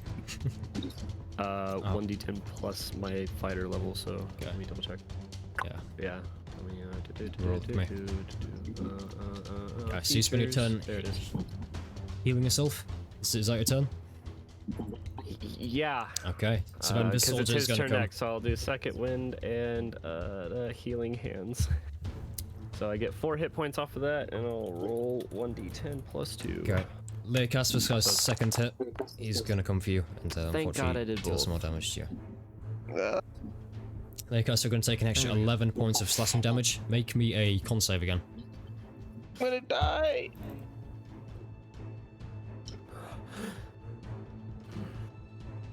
No, I still have my healing light left over. I'm saving it. Oh, good, you It's succeeded. successful. And you only take... Well, the 4 hit points of poison damage as again this blade strikes kind of across your neck as a nick. You feel its poison seep in. It doesn't really affect you that much, but again, it burns as it goes in. Guys, this hurts more than the shadow people. Leocas, you're up. Oh fuck! Oh, it's too late. I keep forgetting I have that move. I will say, he's looking somewhat hurt at this point. What do I even have? Anything? Oh! I'm gonna cast Inflict Wounds. Okay. Make a Okay. melee spell attack. Or actually, do I want that? Inflict wounds? Okay, go ahead. Actually, I think I'm just gonna, if I hit, I'm gonna use a Divine Smite. Are you sure? Okay. Yeah, Roll Divine tape for me Smite out of the way. more.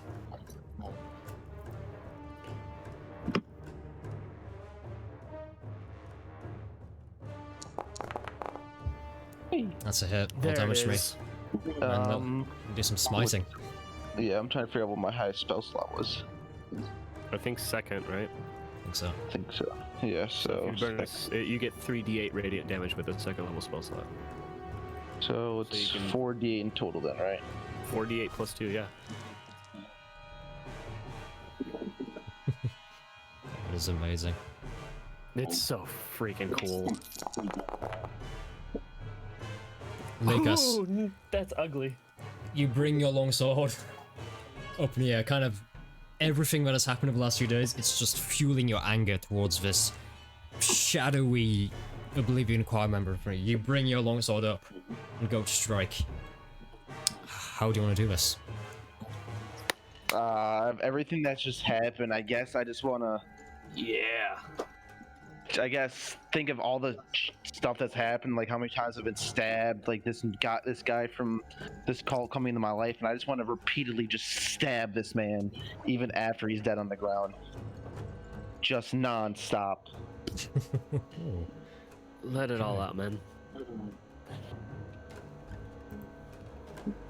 Okay. So,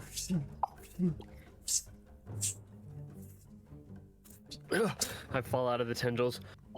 yeah, the tendrils dissipate and kind of retract He's back into a done. hand. I As just he want to carve falls. him up like a turkey on Thanksgiving, basically. he falls to the ground. You see the bound up figure still in the distance, kind of moving about. I want to give my last usage of healing light to Leokas. You get 5 hit points. Oh, thanks. And after I was done, like, just I want to get up and I'll make a strength save if I can, but I just want to step on his head and like crush it. Oh God. He is in a very strong metal helmet. I'll take the helmet off first. Okay. Take it off when it's just your typical drow. You see pierced ears. Kind of crooked broken nose.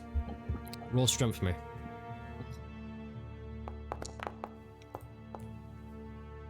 14. Yeah, it isn't quite enough. It's you kind of push your thing down as like a, but nothing too severe happens. You just kind of break his skull. Well, that works for me. I put a hand on Leokas' shoulder. Leokas. As I heal him. Out of just pure adrenaline, Leokas goes like to almost like stab Maverick, but stops as he sees who it is. Grab him both by both shoulders and give him a slight shake. Sword away, man. Oh, I want to check their bodies for stuff. If they have any like orders, any like magic weapons, things like that as well. Investigation. I think Joy's already on the guy that she stabbed. Checking that. I'll be checking the body that Leokas crushed the skull into. Roll investigation. Jeez, man, try to calm yourself down. I'll like say as like I pass by Leokas, I want to go check out the prisoner they had. Maverick, you don't find much. Joy, taking kind of this guy apart, you find 6 platinum pieces. You find kind of a an amulet as well, but no orders per se. It's just general soldiering stuff. There's a kind of a ring he has on his finger as well, underneath a gauntlet. It looks very fancy, but you see the paint's kind of chipping away, and it looks to be just copper underneath. Okay.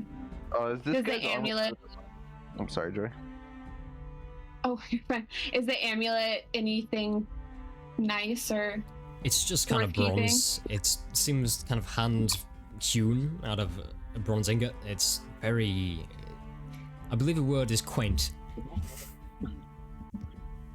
Okay, yeah, I'll leave it and just take the platinum.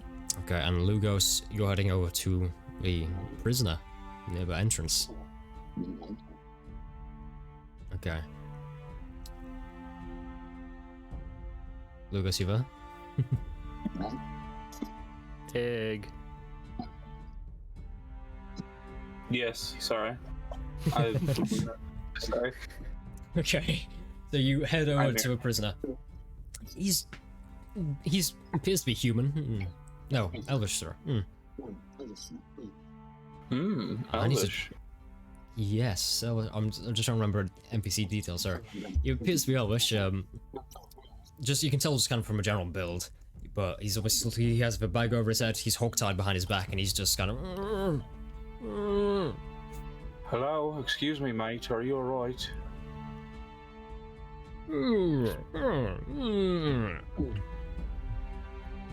I'll go ahead and take the bag off of his head. By the sounds of the mumbling, sounds like he's got a good sense of humor. Taking him back of his head, you see someone with kind of a wicked grin, which has been gagged with like a coffin. Quite sharp, engaging eyes, and relatively long, kind of flowy hair. You don't recognize this person. Be what you might. Is he gagged, right? He's gagged. I'll take the gag out of his mouth. Okay, he goes, hello, you're my savior. Tell me, how can I, So I go to set him up. Do I recognize him? Yeah, you do. Yeah. You Do enjoy I? recognize him. Yeah, you do. Oh, Is he the spice mate? Is he the spice mage? He sits up and he goes, God. Oh, we all run into each other in some very weird places, don't we? Interesting to see you two know how to again. get yourself into some trouble, don't you, mate? I want to cut him free. Yes. Yeah, I was already in the country, but whatever.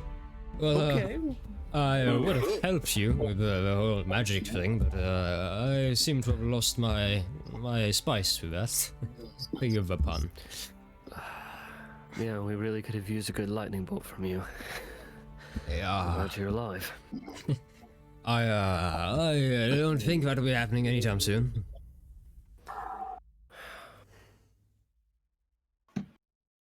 Why How the did hell were you- you drug all the way out this way? What do the Oblivion Choir want with you? He kind of sits himself up against a rock and he kind of looks down and is like, oh, I really miss the silk. So people. Said something about hunting for some artifacts. They wanted me to help find them. I didn't obey. Siphoned my magic into some kind of phylactery, which I've now taken, so, look at me, I've got no magic. Everyone laugh at a circus folk. Oh, I need a drink. Can you get your magic back, maybe? Well, it's just simple phylactery stuff. I imagine if I find it, I can get it back. Was it one of these two that took it from you, or was it someone else? Oh, no. It's one of the new archmages, is for calling it. Deep in the tomb. And doing some stuff now. You mean there's more inside? About a 6, 7. I think I've got what I want now anyway. I'll be leaving. A certain archmage.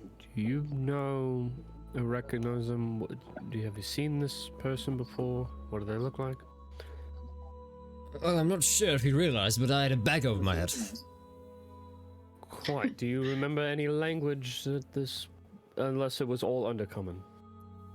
All sounded like to me. I really can't tell you.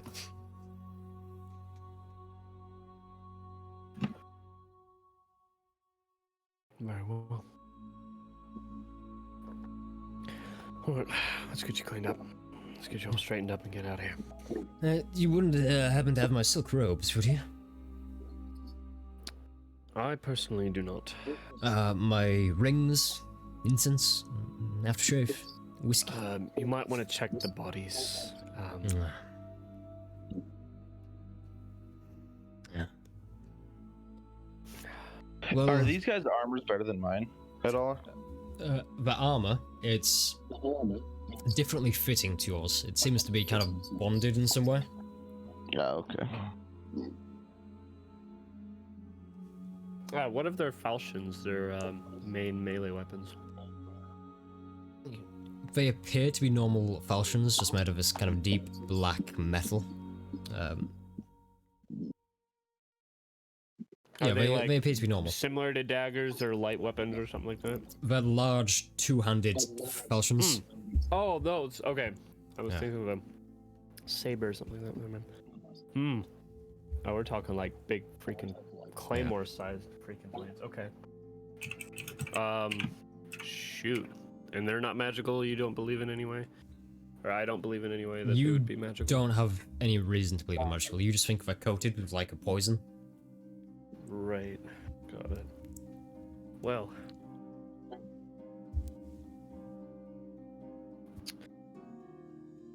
I guess I'm done with these people. You see at this point, so as Zechariah has kind of positioned himself upright against a wall. He's kind of stood against it and he's like, well, they're all standing around here all day, are we, and going to kill some weird people dressed in spiky armor. And he kind of stands to his feet and is like, I'm ready for a good Barney. Are you in any position to fight? And Are you sure? do you have any contact from here to the Cabal? Can we get help from them? Oh, the Cabal, they're small fish. This is big pond. They'll no need. Nah. Oh no, this is kind of out of their small little political league that they're in, but if this is all the numbers that we have, Please, we hope that you know how to protect yourself still. Yes, yes, and welcome to the adult world. And he kind of looks at all of you. Right. Right. You do know what we're going into, right? And Vecna's lieutenant's tomb, dangerous Right. stuff. What Yes. do you know about the folk inside? Like, what kind of stuff do they have? Are they all like these blokes out here? There's an archmage with him, right? What kind of school of magic does he practice? I can tell you a necromancer from a conjurist. I just like what's spicy. All right. Well, Okay. Kind of looks around and looks at the door. I just really hope Vecna still doesn't have the enchantment on these things, but he's got his prized fighters entombed ready to come out in any adventures he doesn't like. I could use Right, onwards. And you see as he goes straight to the door and attempts to open it. And with that, that's where it ends tonight's session. Okay. Ooh. Shadow people.